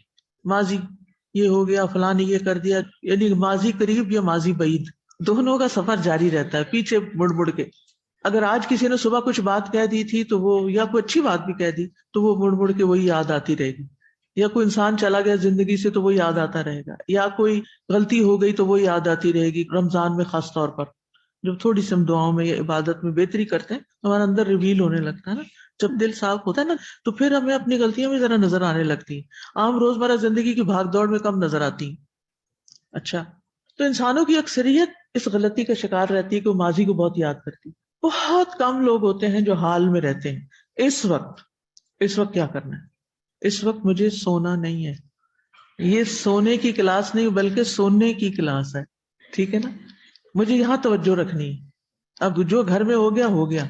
اگر چولہا بند کرنا بھول گئے تھے تو کوئی بات نہیں، کیونکہ وہ بار بار نا نفس کے اندر سے وسوسے اٹھتے رہتے ہیں. وہ میرا خیال ہے آج میں نے یہ کام نہیں کیا تھا، او ہو فلاں کے ساتھ میں نے وعدہ کیا، وہ یہ ہو گیا. ان باتوں کو نہیں، حال میں رہے. اس وقت کیا ہو رہا ہے، تبھی آپ غور و فکر کر سکیں، تبھی آپ سبق سیکھ سکیں گے، تبھی اپنی زندگی بہتر بنا سکیں. کچھ لوگ فیوچر کے خوف کا شکار رہتے ہیں. ہمارا کیا بنے گا، ہم بوڑھے ہوتے جا رہے ہیں، ہمارا کوئی سنبھالنے والا، ہمارا کیا بنے گا. بس اسی غم میں گھلے چلے جاتے ہیں. کیا کریں؟ ایسے سارے مسائل کو اللہ کے سپرد کر دیں. جس نے پیدا کیا نا، ہم اس کی مخلوق ہے، وہ ہماری ٹیک کیئر کرے گا، وہ کوئی بندوبست کر دے گا. مجھے اس وقت یہ سوچنے کی ضرورت نہیں، اور نہ میں یہاں بیٹھ کے سوچ کے اپنے مستقبل کو سنوار سکتی ہوں. ٹھیک ہے، کچھ پلاننگ کرنی چاہیے، لیکن ہر وقت دماغ پہ سوار نہیں کرنا کسی چیز کو. تو ایسی سوچیں تباہ کن سوچیں ہوتی ہیں، اور غیر ضروری قسم کی ٹینشن انسان کے اندر پیدا کر دیتی ہیں. بیٹھے بیٹھے آپ پریشان ہو اٹھتے ہیں. اور ایسی ٹینشن جو ہوتی ہے وہ ایک ہلاک کرنے والی چیز ہوتی ہے انسان کو، اور جس سے کئی قسم کی بیماریاں بھی پیدا ہوتی ہیں. اور یہ بات اب پروون ہے کہ سٹریس جو ہے وہ کئی خطرناک بیماریاں پیدا کرتا ہے. تو ایسی سوچیں، یعنی سمپل ورڈز میں ایسی سوچیں جو آپ کے سٹریس لیول میں اضافہ کریں، ان سے ہر صورت چھٹکارا پائیں، ان سے باہر نکلیں، اور اپنے دل کو قلب مطمئن بنائیں. گناہ ہو گئے ہیں تو توبہ کر لیں، کوئی نقصان ہو گیا ہے تو صبر کر کے اللہ سے اجر کی توقع رکھیں. مومن کو تو کانٹا بھی چبھتا ہے تو اس کے لیے اجر ہی اجر ہے. فیوچر میں آپ کو کوئی مشکل وقت پیش آنے والا ہے تو اس کو اللہ کے سپرد کریں، اس کی بھرپور تیاری کریں، لیکن ٹینشن سے باہر نکلیں. تو ماضی کی تلخ یادوں میں جینا ایسی عادت ہے جس کا نقصان یقینی ہے. لازم ہے، اور فائدہ کچھ بھی نہیں، کیونکہ جو ہاتھ سے نکل گیا وہ نکل گیا، اب وہ آپ پکڑ نہیں سکتے، واپس نہیں لا سکتے، پیچھے ٹریول نہیں کر سکتے، جو ہونا تھا ہو چکا. کہیں بھی آپ کی غلطی تھی، بچوں کو پالنے میں غلطی تھی، یا اپنی گروتھ کے سلسلے میں غلطی تھی، یا کسی گناہ کی غلطی تھی، کچھ بھی تھا، بس گزر گیا. اور ہمارے دین نے ہمیں اتنا خوبصورت رستہ دکھایا ہے توبہ کا، کہ جس سے انسان پرسکون ہو جاتا ہے پھر. کیونکہ صرف افسوس کرتے رہنا، صرف ذہن میں تلخ باتیں یاد رکھنا، نیگیٹیوٹی رکھنا، یہ عقل مند انسان کے لیے فائدہ نہیں. عقل مند انسان وہ ہے اس کو اس وقت زندگی میں نیکی کرنے کے، اچھے کام کرنے کے بھرپور مواقع ملے ہوئے ہیں، اور وہ ہر موقع سے فائدہ اٹھا رہا ہے. دیکھیں ایک الرٹ مائنڈ کا انسان ہی ہر موقع سے فائدہ اٹھائے گا. جو چلتے ہوئے بھی سو رہا ہے، اور جو بیٹھ کے بھی سو رہا ہے، اور جو بس اپنے اندر ہی گم ہے اور پتہ نہیں کہاں ماضی میں بیٹھا ہوا جا کے، وہ اپنی زندگی سے کیا فائدہ اٹھا سکتا ہے؟ یہ ایک دفعہ ملی ہے، ہم نے اس سے فائدہ اٹھانا ہے، ایسی ساری ندامتوں سے اور ایسی چیزوں سے باہر نکلنا ہے. اب اس کے لیے تھوڑا سا اپنا ذاتی جائزہ لے لیں، اپنے اوپر کام کریں، اپنی جرنلنگ جو میں نے آپ کو کہا کریں، لکھ لیا کریں کچھ چیزیں. تو اس میں آپ یہ لکھیں کہ جس چیز کی بھی مجھے گلٹ ہے، اس کے پیچھے میری کیا فیلنگس ہیں، میں کس بات پہ نادم ہوں. ہمیں سارے کو کوئی نہ کوئی ندامت ہوتی ہے، اور کبھی اچانک آ کے چلی جاتی ہے، کبھی رہ جاتی ہے. بہرحال ہم اپنے ماضی کے سلسلے میں ندامت کا شکار ہوئی، یا پریزنٹ میں بھی کوئی ہوئی بات. تو بیسیکلی میں کس بات پہ نادم ہوں، اس چیز کو آئیڈینٹیفائی کریں. میں نادم ہوں اس چیز پہ، لکھ لیں اس چیز کو. تو ہمیں اپنے اندر کی ہر چیز کو ڈیٹیکٹ کرنا ہے، چاہے وہ انوی ہے، چاہے اینگر ہے، چاہے ریگریٹس ہیں، چاہے کوئی خوف ہے، کوئی بھی چیز لکھیں اس کو کہ مجھے اس چیز کا خوف ہے، کیوں ہے. پھر اپنی موجودہ عادت کا جائزہ لیا کریں کہ صبح سے لے کے اب تک میں کن کن باتوں پہ پریشان ہوئی ہوں. حال کی، ایک تو ماضی کی نا، ایک حال کی. کیا اس پریشانی کی وجہ سے میرے ایموشنز اوپر نیچے ہوئے ہیں؟ بعض اوقات ہمیں کوئی چیز چبھی بھی ہوتی ہے مگر ہمیں سمجھ نہیں آ رہی ہوتی، ہم کھوج نہیں کر پاتے کہ یہ کیا ہوا تھا. ہوتا ہے نا، دل خراب ہونے لگتا، سمجھ نہیں آتی پتہ نہیں کیا ہوا، پتہ نہیں کیا. تو بعض اوقات ایسی خفگی اپنے اوپر آنے لگتی ہے کہ جس کی ہمیں خود بھی سمجھ نہیں آتی کہ یہ کیا ہے. تو پہلا سٹیپ یہ ہے کہ اپنی روزمرہ زندگی میں اپنا جائزہ محاسبہ کرتے ہوئے یہ دیکھیں کہ میں کس بات پہ جلدی پریشان ہو جاتی ہوں، کون سے میرے ٹریگر پوائنٹس ہیں، کون سی چیزیں مجھے جلدی پریشان کرتی ہیں. کچھ چیزیں ہوتی ہیں نا، بس ان سے انٹریکشن ہوا نہیں تو آپ پریشان ہو، کچھ خاص لوگ نظر آئے تو آپ پریشان ہو گئے، کوئی خاص کھانے کی چیز دیکھی تو پریشان ہو گئے کہ یہ فلاں وقت میں نے کھایا تھا اور مجھے فوڈ پوائزننگ ہو گئی تھی. یعنی ہمارے موجودہ جو نظر آنے والی چیزیں نا، ان کا کوئی ہمارے پاسٹ ایکسپیرینس کے ساتھ ایک کنیکشن ہوتا ہے. تو پاسٹ کو سمجھنے کے لیے موجودہ اپنے دل کی کیفیت کو لازم پرکھے کہ یہ آج جس بات میں میں پریشان ہوئی ہوں، کیوں پریشان ہوں. اور پھر آپ دیکھیں کہ اس کی وجہ سے ہو کیا رہا ہے مجھ پہ. میرا وقت جا رہا ہے، ضائع ہو رہا ہے، میں فوکس نہیں کر پا رہی، میرا نماز میں، قرآن میں، کلاس میں دل ہی نہیں لگ رہا. تو سب سے پہلے کنفرم کریں کہ کیا چیز ہے جو آپ کو بادر کر رہی ہے. وہ جو چھوٹا سا کانٹا چبھ جاتا ہے نا، ہوتا اتنا چھوٹا سا، کیا مجال دے آرام سے بیٹھنے دیں جب تک اس کو نکالنا نہیں. ایسے ہی دل میں بھی کچھ باتیں چبھی ہوئی ہوتی ہیں، نہیں آرام کر سکتے جب تک آپ ان کو نکال نہ دیں. اب آپ نے آئیڈینٹیفائی کر لیا، اور یہ آپ نے خود ہی کرنا ہے اپنا، کہ کیا چیز تھی، کیا چیز. غور کرتے جائیں آپ پکڑ لیں گے اس کو، یہ تھی. ٹھیک ہے نا. مثلاً آپ صبح اٹھتے ہیں، شیشے میں اپنا منہ دیکھتے ہیں تو ایک ریڈ سا ڈاٹ نظر آتا ہے، آپ کیا سوچتے ہیں؟ رات کوئی مچھر آیا تھا جو مجھے کاٹ گیا. ساتھ ہی آپ کو ڈینگی یاد آ جاتا ہے. تو اب کیا کریں گے اگلے دن کے لیے سوتے وقت؟ میک شور کریں گے کہ مچھر نہیں ہو. یہ آپ نے کیسے کر لیا کہ اگلے دن آپ سارا کمرے کو دیکھ رہے ہیں، اسپرے کر رہے ہیں، جو بھی کر رہے ہیں، کیونکہ آئیڈینٹیفائی کر لیا آپ نے کہ یہ ڈاٹ مچھر کے کانٹے کا ہے. تو آئیڈینٹیفائی کر لیں، پھر اس کے بعد اس کے آپ علاج کی طرف آئیں گے. سب سے پہلی بات یہ ہے کہ آپ اپنی فیلنگز کو ویلیڈیٹ کریں. ویلیڈیٹ کا مطلب سمجھ کیا ہے، کیا مطلب ہے؟ جی، یعنی ان کو محسوس کر کے ان کو جانچے ایک طرح سے، اور انہیں کہا اٹس اوکے، ایسے ہو جاتا ہے، انسان سے غلطی ہو جاتی ہے، یعنی جو بھی ریزن ہے. اب مچھر ہے تو موسم بدل رہا ہے، مجھے کھڑکیاں دروازے بند کر کے رکھنے ہیں، تو it's not a big deal. ہر مچھر ڈینگو والا نہیں ہوتا. تو مجھے اتنا خوف نہیں اپنے اوپر سوار کر لینا چاہیے کہ میں کہیں مر ہی نہ جاؤں. تو اینالائز کرنے کے بعد اس گلٹ کو اپنے سے نکالنے کے لیے پھر اس کی وجوہات پر غور کریں گے، اور پھر آپ جانیں گے کہ یہ اس موسم میں ہونا ہے اور یہ ہوگا اور یہ ہو جاتا ہے.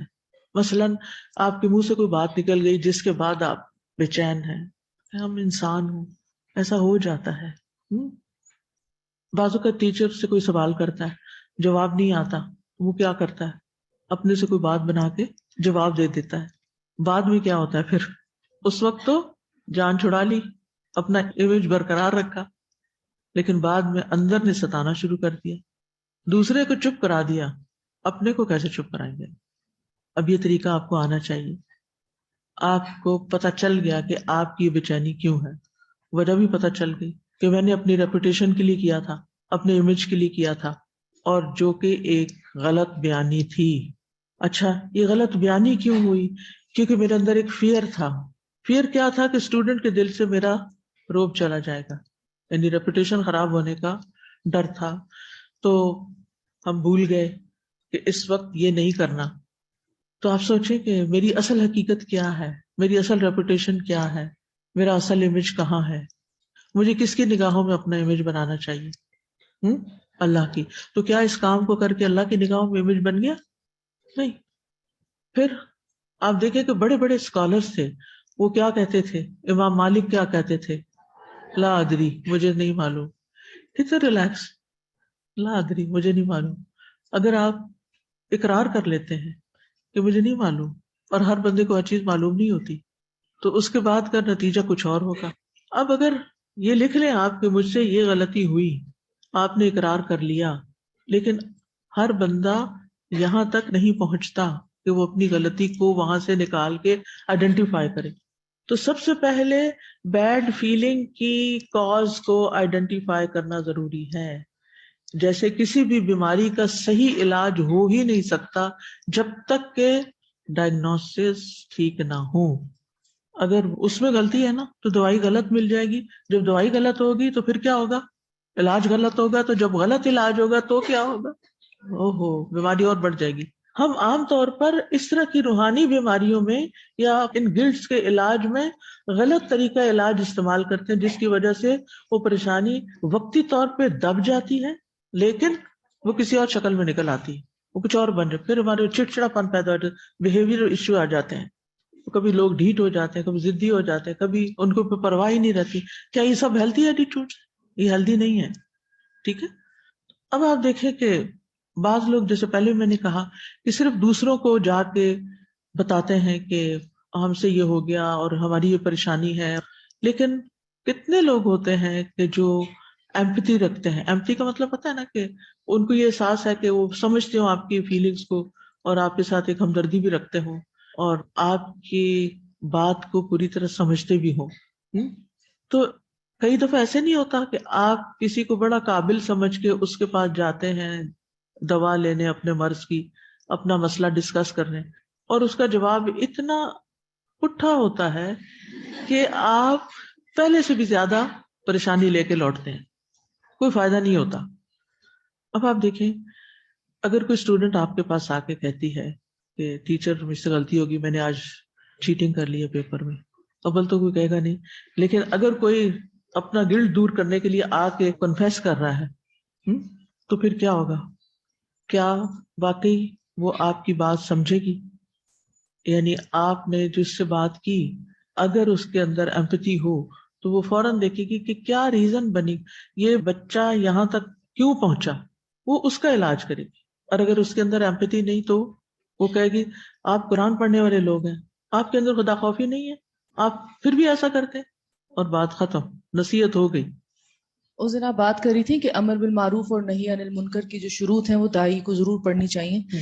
تو میں نے اس کو سرسری سا ہی پڑھا تھا، لیکن اس میں ایک چیز تھی کہ جو پہلے سے نادم ہو اس کو پھر نہیں انل منکر نہیں کیا جائے گا. یس، کتنی اچھی بات ہے نا یہ، کہ جو پہلے سے ہی ایک ریگریٹ لے کے آپ کے پاس آیا ہے تو آپ اس کو مزید ٹینشن دے رہے ہیں.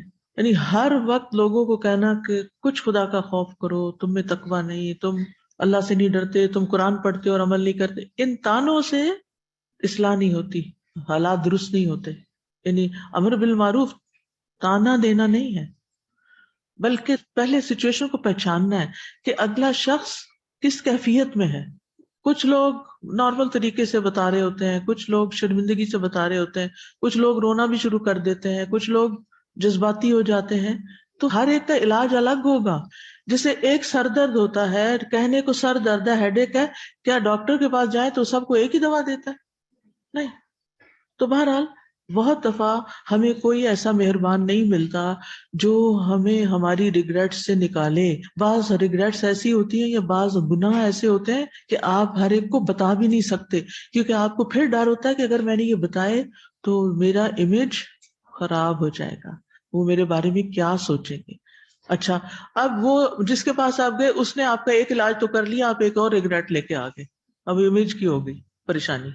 پھر بار بار خیال آ رہا ہے وہ کیا سوچتی ہوگی، میں ایسی بری ہوں، وہ کیا سوچتی. اب آسمان سے گرے کھجور میں اٹکے. اور ایک عادت بھی بن چکی ہوتی ہے اس طرح کا انسان بنے رہنے کی. لیکن ان چیزوں سے انسان کی پروڈکٹیوٹی متاثر ہوتی ہے. آپ کی زندگی بڑی قیمتی ہے، آپ نے زندگی میں بہت کچھ کرنا ہے.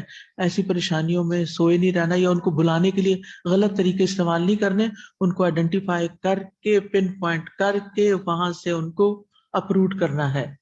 ٹھیک ہے، یعنی آئیڈینٹیفائی کیا، پھر ریزنز ڈھونڈی، پھر ویلیڈیٹ کیا کہ ایسی چیزیں انسانوں سے ہو ہی جاتی ہیں.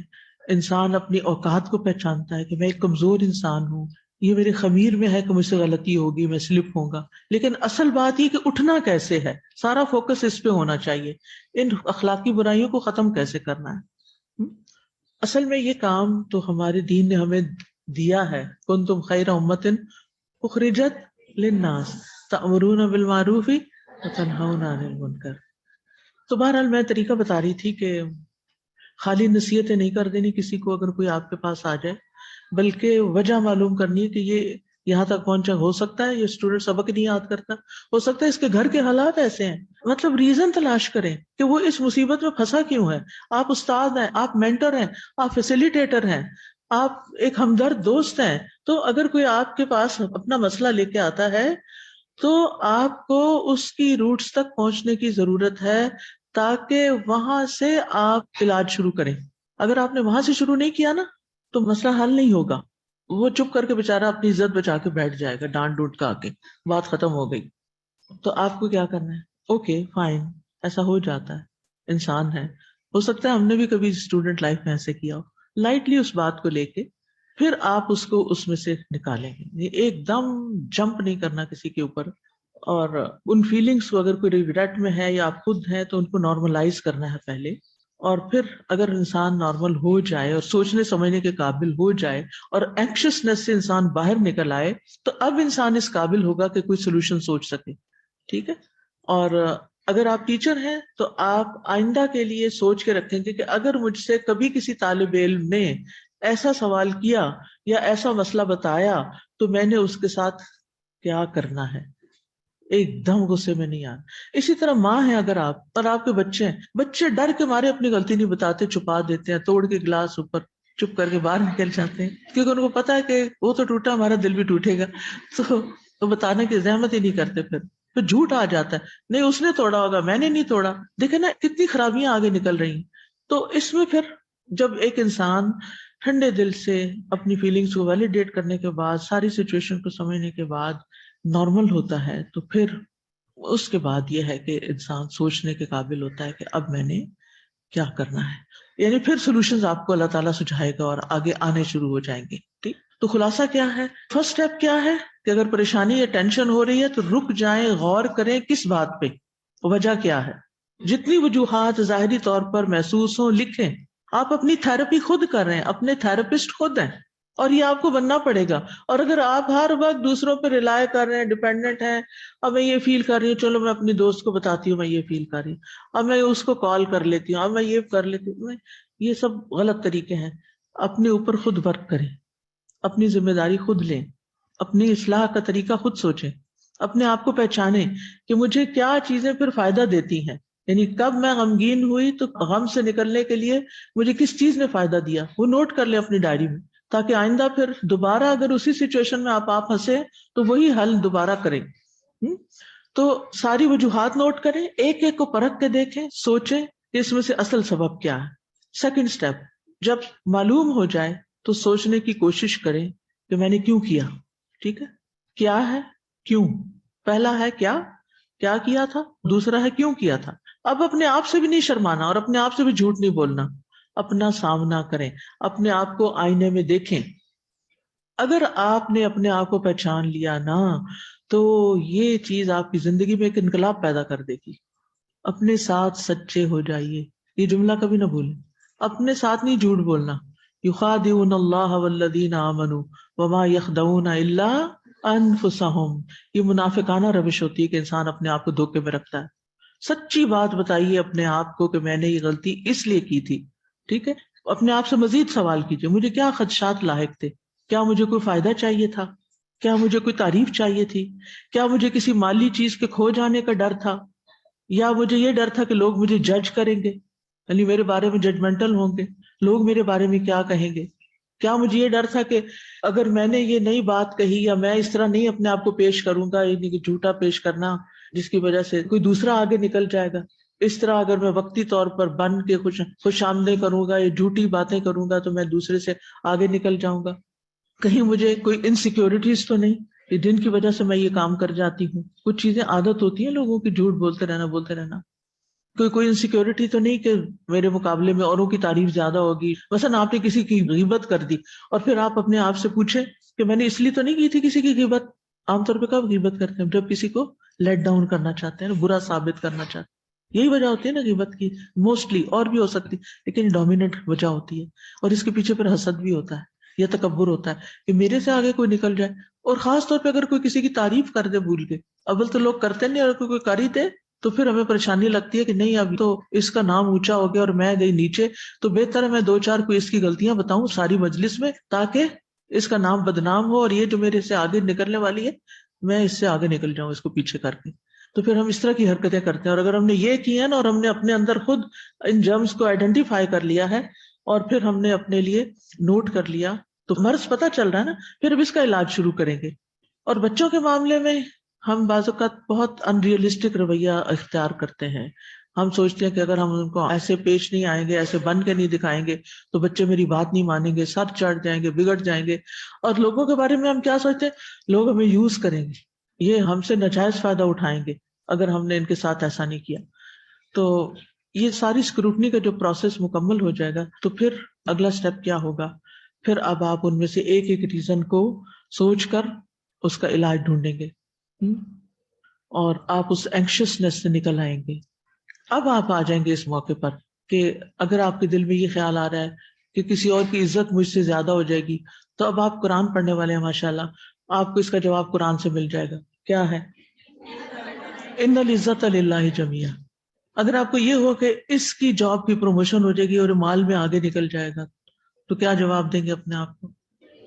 واللہ خیر الرازقین ان اللہ هو الرزاق ذو القوۃ المتین. جتنا میرا رزق ہے وہ مجھے مل کے رہے گا، کوئی پیچھے نہیں کر سکتا. کوئی اور راستہ کھل جائے گا، ضروری نہیں کہ اسی راستے سے ملے، اللہ تعالیٰ کوئی اور اپرچونٹیز نکال دے گا. اور کیا خوف ہوتا ہے جس کی وجہ سے ہم گناہ کر جاتے ہیں. ابھی چونکہ یہ بہت نئی باتیں ہیں نا، جب آپ ان کو لکھیں گے نا، لکھ کے سچ بولیں گے، بے شک کاغذ پھاڑ دیں بعد میں، اگر تو ڈائری میں لکھیں اور لکھے رہے اور ڈائری چھپا لیں، لاک لگا لیں تو کوئی بات نہیں، ہو تو زیادہ ہی اچھا ہے. لیکن یہ آپ کو کرنا پڑے. جب تک آپ اپنے لیے خود ایسا کریں گے نہیں نا، اپنے غلط عمل کی وجوہات تلاش نہیں کریں گے تو آپ علاج نہیں کر سکتے. جو فیئرز ہیں نا آپ کے، جن فیئرز کی بنا پہ آپ نے یہ غلط کام کیا، چیٹنگ کی یا غیبت کی یا جھوٹ بولا یا جو بھی غلط کام کیا یا کسی پہ بہتان لگایا، تو پھر کیا ہوگا؟ پھر آپ ان وجوہات کو اپنی بیماری کی سمٹم سمجھ کر ان کا علاج کریں گے. ٹھیک ہے؟ اور پھر قرآن و سنت سے مدد لیں گے، پھر دعا سے مدد لیں گے، پھر یہ آخری سٹیپ کے طور پر آئے گا. یہاں سے پتہ چلے گا کہ آپ نے اپنی غلطی بھی پہچان لی اور اس پر اللہ تعالیٰ کے سامنے شرمندہ بھی ہیں، اور آپ اس کی اصلاح بھی کرنا چاہتے ہیں، اور آپ اس سے نکلنا چاہتے ہیں. پھر آپ ایک ہلکے پھلکے انسان ہوں گے. اور آپ جب نماز پڑھیں گے تو آپ کی نماز کا لیول ہی کچھ اور ہوگا. پھر بار بار وہی خیال نہیں آئے گا. آپ قرآن پڑھیں گے، آپ پڑھائیں گے، آپ کسی سے بات کریں گے، اللہ تعالیٰ آپ کی زبان پہ حکمت جاری کر دے گا، کیونکہ آپ اپنے اوپر سخت مشقت کر چکے ہیں، آپ اپنے ساتھ کام کر چکے ہیں، آپ اپنے آپ کو پہچان چکے ہیں. جو اپنے آپ کو پہچان لیتا ہے نا، اور اپنی غلطیوں کو پہچان لیتا ہے، اس کو دوسروں کو پہچاننے میں بھی دیر نہیں لگتی، کیونکہ اسے پتا ہم سب انسان ایک جیسے ہی ہیں نا. کوئی آپ کے پاس مسئلہ لے کر آتا ہے تو آپ کو فوراً سمجھ آ جاتا ہے، کیونکہ آپ خود اس پروسیس سے اپنے آپ کو گزار چکے ہوتے ہیں. پھر آپ کو لوگوں سے ہمدردی بھی ہوگی، پھر آپ لوگوں کو رستہ بھی بتائیں گے، پھر آپ دوسروں کے فائدے کے بن جائیں گے. تو خیر الناس ہی انفعہم للناس، لوگوں میں بہترین انسان وہ ہے جو لوگوں کے لیے سب سے زیادہ نفع مند ہے. رات کو نیند بھی اچھی آئے گی، ایسا قلب مطمئنہ نصیب ہوگا انشاءاللہ کہ موت کے وقت بھی ایک سکون ہوگا کہ دنیا سے جا رہے ہیں. یا ایتھا النفس المطمئنہ، اس کو اچیو کرنا یہ ہمارا ٹارگٹ ہے، گول ہے. اور یہ واقعات ہم اسی لیے پڑھ رہے ہیں کہ ان سے سبق لے کر ہم اپنے آپ کو ان غلطیوں سے بچائیں کہ جس میں دوسرے پڑ گئے. تو کرنے کے کام کیا ہے کہ اللہ سے معافی کی امید رکھنی ہے، اللہ کی رحمت کی امید رکھنی ہے. جیسے ہی گناہ ہو جائے فوراً توبہ کرنی ہے، اور سچی توبہ کرنی ہے. اور سچی توبہ یہ ہے کہ گناہ کی طرف دوبارہ نہیں پلٹنا، اپنی غلطیوں کا اعتراف کرنا ہے، گناہوں پہ نادم ہو کر آئندہ نہ کرنے کا عزم کرنا ہے. صرف ندامت نہیں بلکہ اس کے ساتھ استغفار بھی، اور گناہوں سے ڈرتے رہنا ہے. اللہ تعالیٰ سے دعا ہے کہ وہ ہمیں ان سارے نیک کاموں کی توفیق دے. وآخر دعوانا ان الحمد للہ رب العالمین. سبحانک اللہم و بحمدک، اشہد ان لا الہ الا انت، استغفرک و اتوب الیک. السلام علیکم و رحمۃ اللہ وبرکاتہ. فاقصص القصص لعلهم يتفكرون. الله أكبر الله أكبر الله أكبر لا إله إلا الله والله أكبر الله أكبر ولله الحمد الله أكبر الله أكبر الله أكبر لا إله إلا الله والله أكبر الله أكبر ولله الحمد. السلام علیکم ورحمۃ اللہ وبرکاتہ. جی الحمدللہ، بہت ہی زبردست سیکھنے کی چیزیں تھیں. یہ بتائیے کہ آپ کو نماز کے بارے میں کھڑے ہو کر اور بیٹھ کے پڑھنے میں کوئی فرق لگا؟ جو آپ نے لکھا کہ اگر کسی کو بتانا ہو تو کیسے موٹیویٹ کیا جائے ان کو. اور یہ بتائیے کہ آپ کسی کو یہ بات جو ہے وہ کس انداز میں بتائیں گے نا، کیونکہ کبھی کبھی ہمیں جب کوئی چیزیں پتہ چلتی ہیں نا تو کیا ہوتا ہے کہ ہمیں ایک دم سے ہو جاتا ہے کہ بس دیکھو یہ فلاں جو ہے نا یہ تو بیٹھ کے نماز پڑھتا ہے، اور ایک دم سے تھوڑی سٹریس آ جاتی ہے. ہوتا ہے صاحب کے ساتھ کہ ایک دم سے دل جاتا ہے جو کچھ سنے ایک ہی وہ کیا کہتے ہیں سٹنگ میں سارا کچھ، سارا علم جو ہے نا ڈھیل دیا جائے. آہستہ آہستہ، ٹھیک ہے نا، کیونکہ ہمارے بتانے کے انداز سے نا اگلا انسان جو ہے نا وہ الرٹ ہو جاتا ہے. اگر ذرا سا بھی اس میں ہو نا جی خلوص نیت کے ساتھ، حکمت کے ساتھ، لوگوں کو نا ہم نے شوق پیدا کرنا ہے، ان کے اندر ہم نے نا یہ انانی جگانی ان کی، کہ ان کو شرمندگی ہو کہ اچھا وہ یہ جو کام کر رہے تھے ان کو اجر کم مل رہا تھا. تو بہت ہی طریقے سے، اور یہ پھر سچویشن کے مطابق ہوگا کہ کون ہے جس کو آپ بتانے لگے، آپ سے بڑا ہے، آپ کی ایج کا ہے، مرد ہے یا عورت ہے. آپ کو یہ بات پتہ ہے نا کہ مردوں کے اندر جو ہے نا، جیسے عورتوں کو بہت زیادہ پیمپرنگ کا ہوتا ہے کہ ان کی کوئی کیئر کرے، ان کے ساتھ کوئی جو ہے ان کا احساس کرے، ان کی ٹیک کیئر کرے. لیکن مردوں میں جو ہوتا ہے نا، مردوں کے اندر اللہ نے دوسرے کو سنبھالنا، دوسرے کے لیے کرنا، یہ جو ہے نا یہ مردوں کے اندر ہوتا ہے. ان کو اگر جتنا آپ زیادہ کہیں گے نا کہ آپ سے مطلب آپ یہ کام آپ کر سکتے ہیں، جتنا آپ ان کی عزت رسپیکٹ کریں گے، اتنا زیادہ جو ہے نا وہ مرد کے اندر ایک مردانگی جو کہنی چاہیے نا وہ اور زیادہ جاگتی ہے. لیکن ہم عورتیں جو ہے نا ہم بیٹوں کو اور بیٹیوں کو نا ایک ہی انداز سے آج کل پال رہے ہیں. دیکھ رہے ہیں نا آپ کتنے لڑکوں کے بھی نخرے اٹھائے جا رہے ہیں، تو پھر کیا حال ہو رہا ہے، کیونکہ ماؤں کو خود نہیں پتا تھا. اگر وہ قرآن کو حدیثوں کو پڑھتی، حدیثوں پہ غور و فکر کرتی، نبی صلی اللہ علیہ وسلم نے کب کہاں کس کو کیا کہا ہے، کیا کرنا ہے کیا نہیں کرنا، جیسے ہم قرآن پہ تدبر کر رہے ہیں اسی طرح اگر ہم حدیثوں پہ تدبر کرتے تو ہمیں بہت سی ایسی چیزیں کلیئرلی پتہ چل جاتی. جیسے آپ صلی اللہ علیہ وسلم نے کہا تھا نا کہ اسامہ اگر لڑکی ہوتا تو ہم اس کو زیور پہناتے، اس طرح کی بات آئی تھی نا ایک حدیث میں. اور پھر ایک اور بھی آپ وہ حدیث اکثر اس کا آدھا حصہ سنتے ہیں کہ اگر سجدہ واجب ہوتا تو عورتوں کو کہا جاتا اپنے شوہروں کو کریں. اس طرح کی بھی سنی ہے نا آپ نے. لیکن آپ دیکھیں کہ اس حدیث کی اصل کو سمجھنے کی بجائے اس کو کس انداز میں کوئی بتا رہا ہے اور کس کو بتا رہا ہے تو فرق پڑ جائے گا نا. جبکہ اس کا پورا بیک گراؤنڈ کیا ہے کہ ایک مرتبہ ایک بھینسا جو تھا وہ لوگوں کے قابو میں نہیں آ رہا تھا، تو کچھ اس طرح کا واقعہ آتا ہے کہ انہوں نے اس کو ایک باغ میں بند کیا اور جا کے آپ صلی اللہ علیہ وسلم کو کہا کہ آپ چلیں نا. تو جب آپ صلی اللہ علیہ وسلم آئے تو وہ سجدے کی حالت میں چلا گیا آپ صلی اللہ علیہ وسلم کے آگے. تو صحابہ کرام بڑے حریص ہوتے تھے اس بات کے کہ انہوں نے کہا کہ ہم بھی آپ کو سجدہ کریں. تو آپ صلی اللہ علیہ وسلم نے پھر اس طرح کی بات کی تھی کہ اگر سجدہ واجب ہوتا تو عورتوں کو ہوتا. تو آپ سوچیں سجدہ کس چیز کا سمبل ہے؟ رسپیکٹ کا ہے نا. تو عورتوں نے اس کو نا کسی اور معنی میں لے لیا. جی عاجزی بھی، لیکن کسی کی رسپیکٹ کرنا، ٹھیک ہے نا. کیونکہ جب آپ اس کو اپنے اردو والے الفاظ میں ہم لیتے ہیں نا تو وہ عورتوں کو ایک دم سے لگتا ہے کہ اچھا کیا ہماری پھر کوئی عزت نہیں ہے، مطلب مردوں کی جو ہے وہ پھر ایسے لگتا ہے جیسے کوئی بادشاہ اور آقا. جی تعظیم، رسپیکٹ.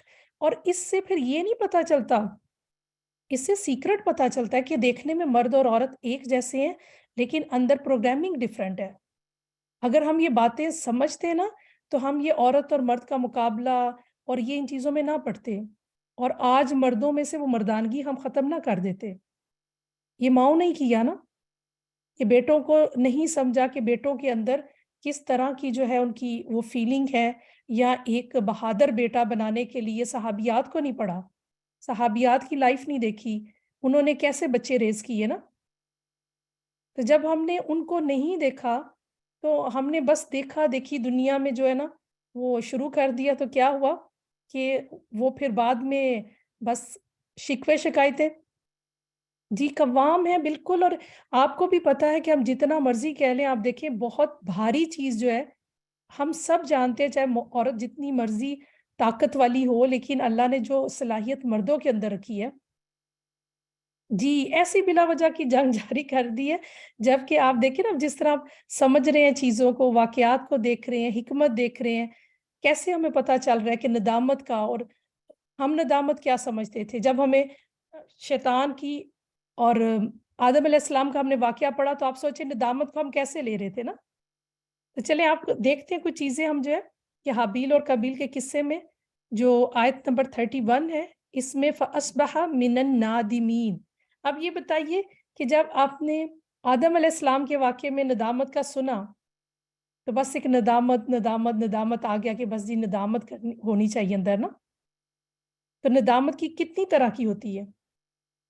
2 طرح کی. چلیں دیکھتے ہیں. اس کا مطلب ہے کہ ایک قابل تعریف ہے وہ ندامت ہوتی ہے جو انسان کو توبہ کی طرف لے جاتی ہے، ٹھیک ہے نا، کوئی رزلٹ نکلتا ہے ندامت کا. آپ کوئی بھی گھر میں چیز لے کے آتے ہیں، اگر اس کا کوئی استعمال نہیں ہے یا اس کا کوئی آگے آپ کو نظر نہیں آ رہا تو وہ کسی کام کی نہیں ہے نا. پھر قابل مذمت وہ ندامت ہوتی ہے جو عاجز، ناکام اور خسارہ اٹھانے والے انسان کی ندامت ہوتی ہے. اور آپ کو پتہ ہے یہی والی پھر سٹریس بنتی ہے، یہی ڈپریشن میں لے جاتی ہے. یہی چیزیں ہیں جیسے آپ دیکھیں نا کہ ابھی سائیکائٹرسٹ اور یہ کیا بات کرتے ہیں، وہ تو جو ان کے پاس علم ہے اس کے مطابق گائیڈ کریں گے نا، اور 100% تو ان کا علم ٹھیک نہیں ہو سکتا انلیس کہ آپ ان کی چیزیں قرآن اور سنت کے مطابق دیکھیں۔ اتنا زبردست لگتا ہے نا کہ جب ہمارے پاس کوئی دلیل ہوتی ہے نا قرآن کی یا حدیث کی، اور اس کے بعد ہم کوئی سائنس کی چیز کو دیکھتے ہیں یا کوئی ہم ریسرچ کو دیکھتے ہیں یا پھر کوئی ایسی چیز ہوتی ہے جو لوگوں کو فائدہ دے رہی ہے، تو سبحان اللہ ہمارا شرح صدر ہو جاتا ہے۔ ہم کہتے ہیں ہاں یہ بات واقعی یہ چیز ٹھیک ہے، کیونکہ یہ قرآن میں ایسے بات آئی تھی یا حدیث میں آئی تھی۔ وہ سائنس کو نہیں ہم مان رہے ہوتے، ہم سائنس کو قرآن اور سنت کی روشنی میں دیکھ رہے ہوتے ہیں۔ پھر ہمیں لگتا ہے کہ یہ بات ٹھیک ہے، لیکن پھر کبھی کبھی ہمیں کچھ باتیں جو ہیں وہ قرآن اور سنت کی روشنی میں ٹھیک نہیں لگتی، تو پھر ہم اس میں فرق کرتے ہیں نا۔ قرآن فرقان بھی ہے نا، ہم کہتے ہیں اتنی بات تو ٹھیک ہے۔ اب آپ دیکھیں وہ جو کہتے ہیں کہ بول دو، کسی کو اپنی پریشانی بتا دو تو سٹریس کم ہو جائے گی، تو اب آپ بتائیے یہ قرآن اور سنت میں تو ہمیں سمجھ آتا ہے کہ یہ تو ہمیں فائدہ نہیں دے گا، لیکن ان کو جو نان مسلم ہوتے ہیں سائیکائٹرسٹ یا کبھی کبھی مسلمان بھی ہوتے ہیں، ان کو یہ بات نہیں یاد رہ جاتی کہ جائے نماز پہ جا کے یہ کرو، اللہ کے ساتھ اکیلے میں رو رو کے کرو۔ جیسے آنسو بھی ہوتے ہیں نا، جو آنسو جو ہیں آپ کو پتہ ہے کہ ان میں بھی فرق ہوتا ہے۔ کچھ رونا آپ کو سر میں درد لگا دیتا ہے، لیکن آپ نے دیکھا کہ جب آپ قرآن سن کر روتے ہیں تو سر میں درد ہوتا ہے؟ نوٹ کر کے دیکھیے گا یہ بات کہ جب ویسے روئیں گے کسی غم کو یاد کر کے یا کسی اپنے پیارے کو یاد کر کے، زیادہ رونے سے کیا ہوگا، وہ سر میں درد شروع ہو جائے گا۔ لیکن سبحان اللہ جب آپ قرآن کو سنتے ہوئے روئیں گے نا، تو اس رونے سے آپ لائٹر فیل کریں گے۔ تو اس کا مطلب ہے کہ پھر ہمیں اپنا غم اللہ کے آگے رکھ دینا چاہیے۔ اور ایک آپ نے حدیث وہ بھی سنی ہوگی جس کا مفہوم ہے کہ قیامت کے دن اللہ تعالیٰ بندے کے اوپر ہاتھ رکھ کے اس کو ایک سائڈ پہ لے جائے گا اور کہے گا تو نے یہ گناہ کیا، یہ گناہ کیا، اور بندہ اقرار کرتا جائے گا، ظاہر اللہ کے آگے ہے۔ تو پھر آخر میں کیا اللہ تعالیٰ کہیں گے کہ تم نے دنیا میں اپنے اس گناہ پر پردہ ڈالا، آج میں تمہیں بخش دیتا ہوں۔ میں نے جب یہ پہلی مرتبہ حدیث سنی تھی نا تو میں بہت حیران ہوئی تھی۔ میں نے کہا کیا؟ سبحان اللہ، کہ دنیا میں تم نے اپنے اس گناہ پہ پردہ ڈالا تھا تو آج اس کی وجہ سے بخشش۔ لیکن یقین مانے اب جو میں دنیا کا حالات دیکھ رہی ہوں نا، مجھے اتنی اس حدیث کے اندر حکمت سمجھ آتی ہے کہ ایک تو گناہ ہوتا ہے نا جو انسانوں کے ساتھ ہوتا ہے، کوئی وٹنس ہوتا ہے سوری، تو وہ تو پھر ہمیں معافی مانگنی پڑتی ہے، اس کو کلیئر کرنا پڑتا ہے۔ جیسے آپ سن بھی رہے ہیں کہ توبہ کیا ہوتی ہے، پھر کفارہ کیا ہوتا ہے، کبیرہ جو گناہ ہیں ان کو کیسے صاف کیا جاتا ہے۔ جیسے رمضان، ایک رمضان دوسرے رمضان تک جو گناہوں کی معافی ہے، تو اس میں پھر کون سے والے گناہ ہیں کہ جن کے اوپر وہ کفارہ نہیں ہے، جن پہ کفارہ ہے ان پہ وہ کرنا پڑے گا، ٹھیک ہے نا، جو سٹیپس ہیں لیکن ایسے گناہ جس پہ کوئی وٹنس نہیں ہے، اللہ اور بندے کے درمیان ہے، جیسے مثال کے طور پہ سوری، آپ کی اللہ نہ کرے فجر مس ہو گئی۔ میں نے بہت سے لوگوں کو کہتے سنے، ہائے آج میری فجر مس ہو گئی، ہائے میری فجر مس ہو گئی۔ تو میں ان کو پھر کہتی ہوں کہ دیکھیں یہ آپ بات کسی اور کو نہ بتائیں، کیونکہ بندے میں اور اللہ میں اور بندے کے درمیان ہے نا۔ اور اس کا ایک تو نقصان یہ ہوتا ہے کہ ہم نے کسی اور کو بھی وٹنس بنا لیا نا۔ اب آپ دیکھیں جتنے وٹنس ہوں گے پھر اللہ تو انصاف کرنے والا ہے نا، لیکن جب بندے میں اور اللہ میں ہوگا تو اللہ چاہے تو معاف کر دے، چاہے تو نہ معاف کرے۔ اور پھر اس کے ساتھ ایک اور جو مجھے خرابی آج کل کے دور میں نظر آ رہی ہے نا، یہ چیزیں پاپولر ہو جاتی ہیں۔ جیسے مثال کے طور پہ کوئی بڑا عبادت گزار انسان ہے، وہ اگر کسی دن کہہ دے نا میری فجر مس ہو گئی ہے، تو آپ یقین مانیں کبھی نہ کبھی اگر کسی کی فجر مس ہوگی تو وہ ریلیکس ہو جائے گا کہ کوئی بات نہیں، وہ اتنا عبادت گزار ہے، اس کی بھی تو ہو جاتی ہے نا۔ وہ پشیمانی نہیں ہوگی، وہ ریگریٹ نہیں ہوگا، وہ اللہ کے آگے رونا نہیں ہوگا، تو وہ پھر گناہ نہ ہلکا ہو جاتا ہے۔ اور یہی ہو رہا ہے آج کے دور میں، بول بول کر بتا رہے ہیں، بلکہ نہ صرف بتا رہے ہیں، اب تو اس حد تک آگے ہیں کہ اپنے آپ کو بڑا سچا سمجھ کے نا بڑی بڑی غلط باتیں بھی بتا دیتے ہیں، اور دیکھا دیکھی لوگ اسی طرح کر رہے ہیں. جی پھیل رہی ہے نا برائی، دیکھیں اپنا گناہ بتانے پہ پھیل رہی ہے نا. پہلے کتنا برا سمجھا جاتا تھا نا، پہلے لوگ چھپ چھپ کر کچھ گناہ کرتے تھے، آپ کھلم کھلا کرتے ہیں اور اس پہ فخر محسوس کرتے ہیں.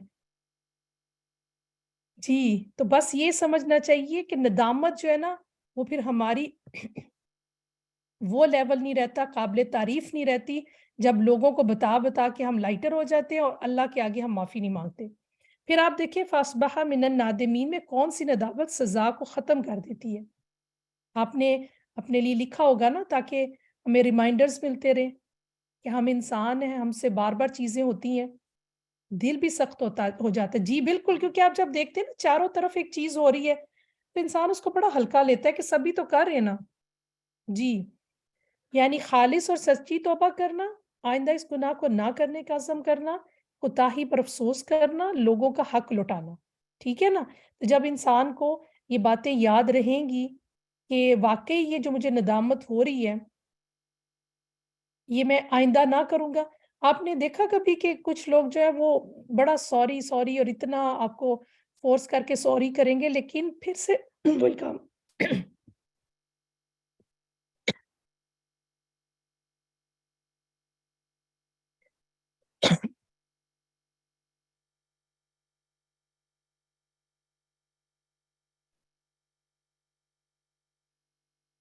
پھر سے وہی کام کرتے ہیں.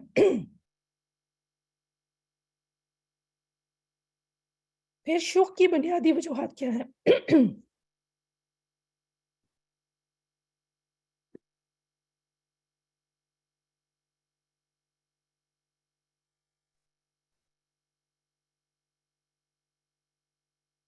جی اس کی آپ پکچر بھی لے سکتے ہیں، ٹھیک ہے نا، تاکہ سوری میری جی پکچر بھی لے لیجئے تاکہ ہمیں نا کبھی کل کو کسی کے ساتھ یہ چیزیں شیئر کرنی ہو. ماضی کی غلطیوں سے سبق نہ لینا، ماضی کی تلخ یادوں میں جینا، جو گناہ سرزد ہو گیا اس میں جیتے رہنا، ماضی کی غلطیوں پر افسوس کرنا، کاش ایسا ہوتا کاش ویسا ہوتا، ہر وقت ندامتوں میں رہنا. سنتے ہیں آپ لوگوں کو بھولتے نہیں ہے نا. جو کچھ ماضی میں ہو چکا ہے آپ سوچے اس کو بار بار بار بار اپنے زخم کو کریدتے ہیں. پھر شوق کا علاج کیا ہے کہ صدقہ، قرآن پاک کی تلاوت، خدمت خلق. خاص طور پہ نا خدمت خلق میں آپ دیکھیں کیونکہ صدقہ بھی انسان جو ہے نا وہ دے لیتا ہے، قرآن پاک کی تلاوت بھی الحمدللہ کر لیتا ہے، لیکن یہ جو خدمت خلق ہوتی ہے نا اس میں کیا ہوتا ہے کہ جب تک انسان اس کو سمجھتا نہیں ہے نا، جیسے ہم کوئی بھی کام کہتے ہیں نا لیبج ہلا اللہ کے چہرے کے لیے، تو ہمیں کیسے پتا چلے گا کہ زبان سے تو میں کہہ رہی ہوں کہ یہ اللہ کے چہرے کے لیے میں کام کر رہی ہوں، لیکن اپنے آپ کو اگر چیک کرنا ہو نا کہ کیا واقعی یہ میں اللہ کے لیے کر رہی ہوں، تو پھر اس کام میں جو لوگوں کی طرف سے تکلیف پہنچے نا اس پہ اپنے آپ کو چیک کریں. بہت سے لوگ خدمت خلق کا کام جو ہے نا وہ قرآن پاک کو سمجھے بغیر جب کر رہے ہوتے ہیں نا تو کیا ہوتا ہے کہ وہ کبھی اکٹھے بیٹھے نا تو وہ لوگوں کی باتیں ڈسکس کر دیتے ہیں. مثال کے طور پر کہیں پر کسی نے جا کر کسی کی مدد کی اور وہ کوئی بزرگ خاتون تھی اور انہوں نے کچھ اس طرح کی چیزیں کی یا ان کے گھر میں کچھ ایسی چیزیں تھیں یا وہ کچھ ایسا بول رہی تھیں، تو جس انسان کو پتا ہے کہ میں اللہ کی خاطر یہ ان کی مدد کر رہا ہوں وہ ان کی وہ چیزیں جو اچھی نہیں ہے نا وہ کسی دوسرے کے ساتھ شیئر نہیں کرے گا. لیکن جس کو یہ فکر نہیں ہوگی بس وہ خدمت خلق کے نام پر کر کے آ جائے گا نا تو وہ پھر جب کٹھے بیٹھیں گے نا سارے تو بتائیں گے آج میں فلاں کی مدد کر کے وہاں پہ یہ ہوا پھر یہ ہوا. تو بڑی حیرت ہوتی ہے جب کسی کے منہ سے ایسی بات سنتے ہیں نا تو بڑی حیرت ہوتی ہے کہ یہ کیسے انہوں نے ان کا ایسی بات بتا دی جو کہ اچھی نہیں تھی نا. تو وہ وہی انسان کر سکتا ہے جس کو پتا ہے کہ یہ میں نے اللہ کے لیے کیا ہے، اور جو بھی میں نے کچھ غلط دیکھا ہے مجھے وہ کسی دوسرے کے ساتھ نہیں شیئر کرنا. ٹھیک ہے نا. انسانوں کی عزت نفس بھی ہوتی ہے. کسی کی مدد کر کے آئے اور بتا دیا. کبھی کبھی کیا ہوتا ہے کہ نام بتائے بغیر نا پورا واقعہ اتنا کلیئر بتا دیتے ہیں کہ سمجھ آ جاتی ہے دوسرے کو. تو وہاں پر پھر پتا چلتا ہے کہ یہ جو ہے نا یہ خدمت خلق، یہ دراصل بس ایک ایموشنلی تھوڑا سا انسان کے اندر آیا کہ میں نے بڑے اچھے نیک نیک کام کر دیے ہیں. اپنے آپ کو وہاں پر چیک کیا کریں کہ کوئی ایسی بات، کسی نے آپ کے ساتھ کچھ ایسا کر دیا کہ آپ کا دل چاہ رہا ہے کسی کو بتا دینے پہ، تو وہاں پر دیکھیں کہ اگر اللہ کے لیے کیا تھا تو کیا میں اس کو جانے دوں گی. پھر آپ دیکھیں کہ اس میں شوق کا علاج کیا ہے کہ ماضی میں جینا چھوڑ دیں، مستقبل کو اللہ کے حوالے کر دیں، اور دل جو ہے نا وہ قلب مطمئن بنائیں. گناہ ہو گیا تو توبہ کر لیں، نقصان ہو گیا تو صبر کریں، اللہ تعالیٰ سے اجر کی توفیق رکھیں، ندامتوں سے باہر آئیں، چوکس انسان بنے. مجھے یہ بتائیے کہ کتنی آج آپ کی سٹریس کم نہیں ہوئی؟ کیونکہ جب ہم سنتے رہتے ہیں نا کہ انسان کو اس گناہ پہ یہ پکڑ ہے، اس گناہ پہ یہ پکڑ ہے، اس پہ یہ ہے، تو دل بھاری ہونا شروع ہو جاتا ہے. تو ایسا نہیں لگ رہا ہے کہ ریلیف سا ملا ہے؟ جیسے ہم کل ہمارے مسجد میں امام صاحب بتا رہے تھے نا کہ 3 طرح کی چیزیں ہیں. ایک وہ ہے جو اللہ کبھی بھی نہیں معاف کرے گا، اور ایک وہ ہے جس پہ اللہ کو پرواہ بھی نہیں ہے، اور تیسرا وہ ہے کہ جس میں نا انسان کی پکڑ ہوگی. تو پہلا شرک ہے جو کہ اللہ معاف نہیں کرے گا. دوسرا یہ ہے کہ اللہ کے حقوق میں کوئی کمی بیشی ہوگی تو اللہ بے پرواہ ہے. ٹھیک ہے نا. لیکن تیسری جو چیز ہے نا جو انسانوں سے معاملہ ہے، آپ یقین مانے ایسا نہیں لگ رہا کہ جیسے ہم اپنی عبادات میں اتنے بزی ہو گئے ہیں، اتنے بزی ہو گئے ہیں کہ ہم تھوڑے سے لوگوں سے بے نیاز ہو رہے ہیں.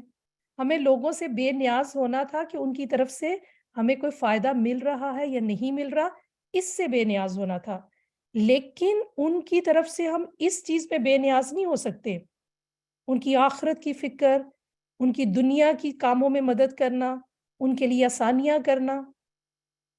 آپ یہ بتائیں کہ جو اچھی سی عبادت کرتا ہے، نوافل پڑھتا ہے، اپنے نفل پڑھ رہا ہے، اور اس کو پتا چلے کہ کسی عورت کے بچے چھوٹے ہیں اور اس عورت کا روزہ ہے، تو آپ یہ بتائیے کہ آپ اپنے نفل کی بجائے اس کے بچوں کو تھوڑی دیر ٹیک کیئر کریں گے تو یہ بڑا ثواب ہے یا نفل پڑھنا؟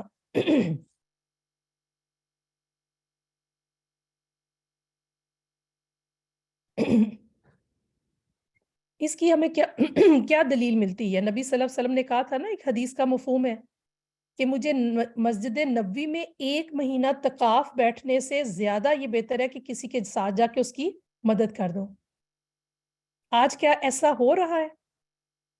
خاص طور پہ ہم جب دین پر چل رہے ہوتے ہیں، جب ہم اللہ کی بہت اچھی عبادات کر رہے ہوتے ہیں، جب ہمیں بہت نیکیوں کے موقع ملتے ہیں، بہت ہمیں اپرچونٹیز ملتی ہیں، تو اب ذرا غور کر کے دیکھیں، ایسا تو نہیں کہ میرے گھر میں، میرے نزدیک، میرے نیبر میں، میرے جاننے والوں میں کوئی بہت بڑی ایسی نیکی ہو کہ جو میں مس کر رہی ہوں. تو انسانوں کی قدر کرنی ہے. ٹھیک ہے نا. کیوں کرنی ہے؟ کیونکہ اللہ کا حکم ہے، حقوق العباد. اللہ کے پاس فرشتے موجود تھے عبادت کے لیے. اللہ نے انسان کیوں بنائے اور انسانوں کے لیے کیوں رکھ دیا کہ تم نے خیر خواہی کرنی ہے؟ کیوں نبی صلی اللہ علیہ وسلم کی ذات ہمارے سامنے ایک پریکٹیکلی پورا نمونہ دکھا دیا کہ وہ کیسے تھے، لوگوں کے ساتھ کیسے مدد کرتے تھے. آپ نے سنا نا کہ کس طرح اگر کسی نے آ کے کہا کہ میں اسلام میں آ جاؤں گا، بس 2 نمازیں پڑھوں گا. کبھی ہم نے نبی صلی اللہ علیہ وسلم کی اس سائڈ کو بھی دیکھا، کیسے کیسے آسانیاں کرتے تھے، کتنا لوگوں کے ساتھ ان کا کیسا رویہ تھا. اسپیشلی استاذہ نے ایک بچوں کی ایک تربیتی جو کورس کروایا تھا نا، تو اس میں ساری حدیثوں سے لی تھی کہ کیسے بچوں کو ہمیں کرنا ہے. تو اس میں نبی صلی اللہ علیہ وسلم نے ایک مرتبہ ایک چھوٹے جو صحابی تھے، آئی تھنک حضرت انس تھے، ان کو کسی کام سے بھیجا، اور جب وہ کافی دیر تک باہر نکلے تو دیکھا تو وہ کھیل رہے تھے بچوں کے ساتھ. ان کے ساتھ کیسا معاملہ کیا. اور جب دودھ اپنا پینے کے بعد سب میں دینا تھا تو رائٹ سائڈ پہ چھوٹا بچہ تھا اور لیفٹ سائڈ پہ بڑے تھے، تو رائٹ سائڈ سے بچے سے اجازت لی کہ اگر آپ کہتے ہیں تو میں ان کو پہلے دے دوں، تو انہوں نے کہا کہ نہیں، تو بچے سے شروع کیا۔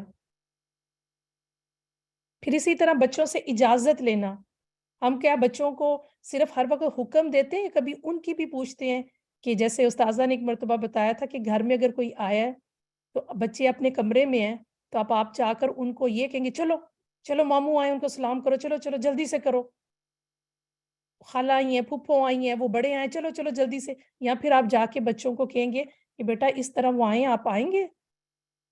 آپ سوچے کب ہم تو اتنی جلدی ہر بات بس ان کے اوپر ڈال دیتے ہیں کہ آپ نے یہ کرنا ہے، بس آپ نے یہ کرنا ہے۔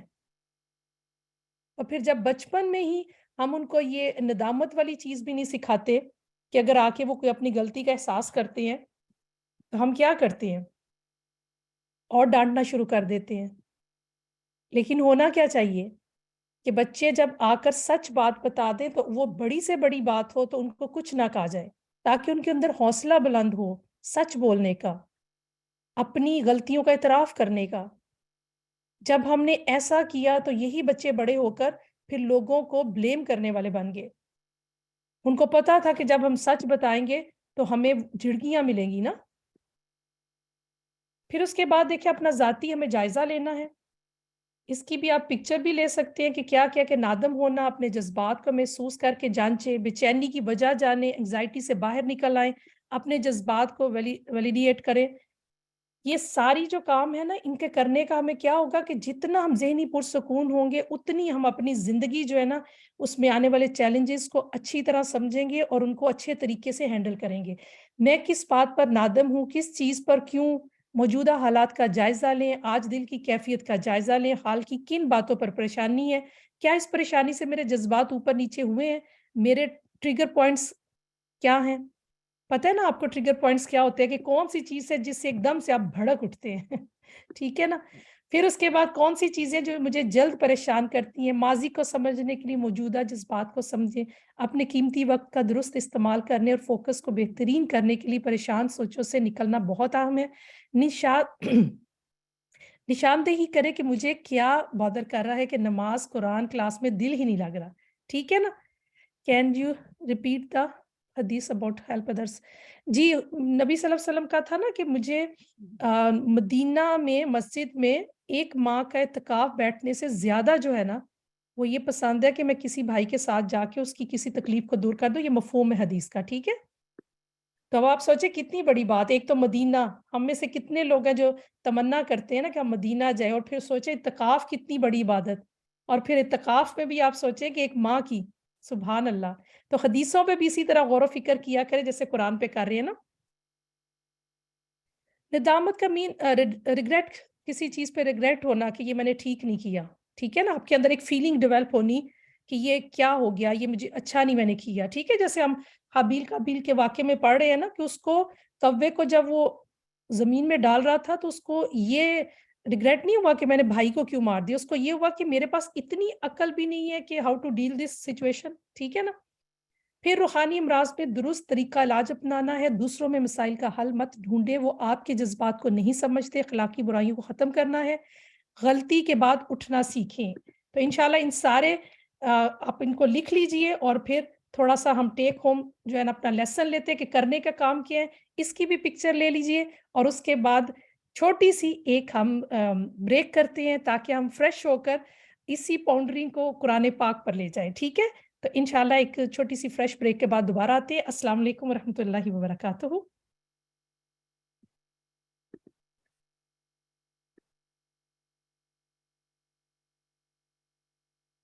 الله أكبر الله أكبر الله أكبر، لا إله إلا الله، والله أكبر، الله أكبر ولله الحمد۔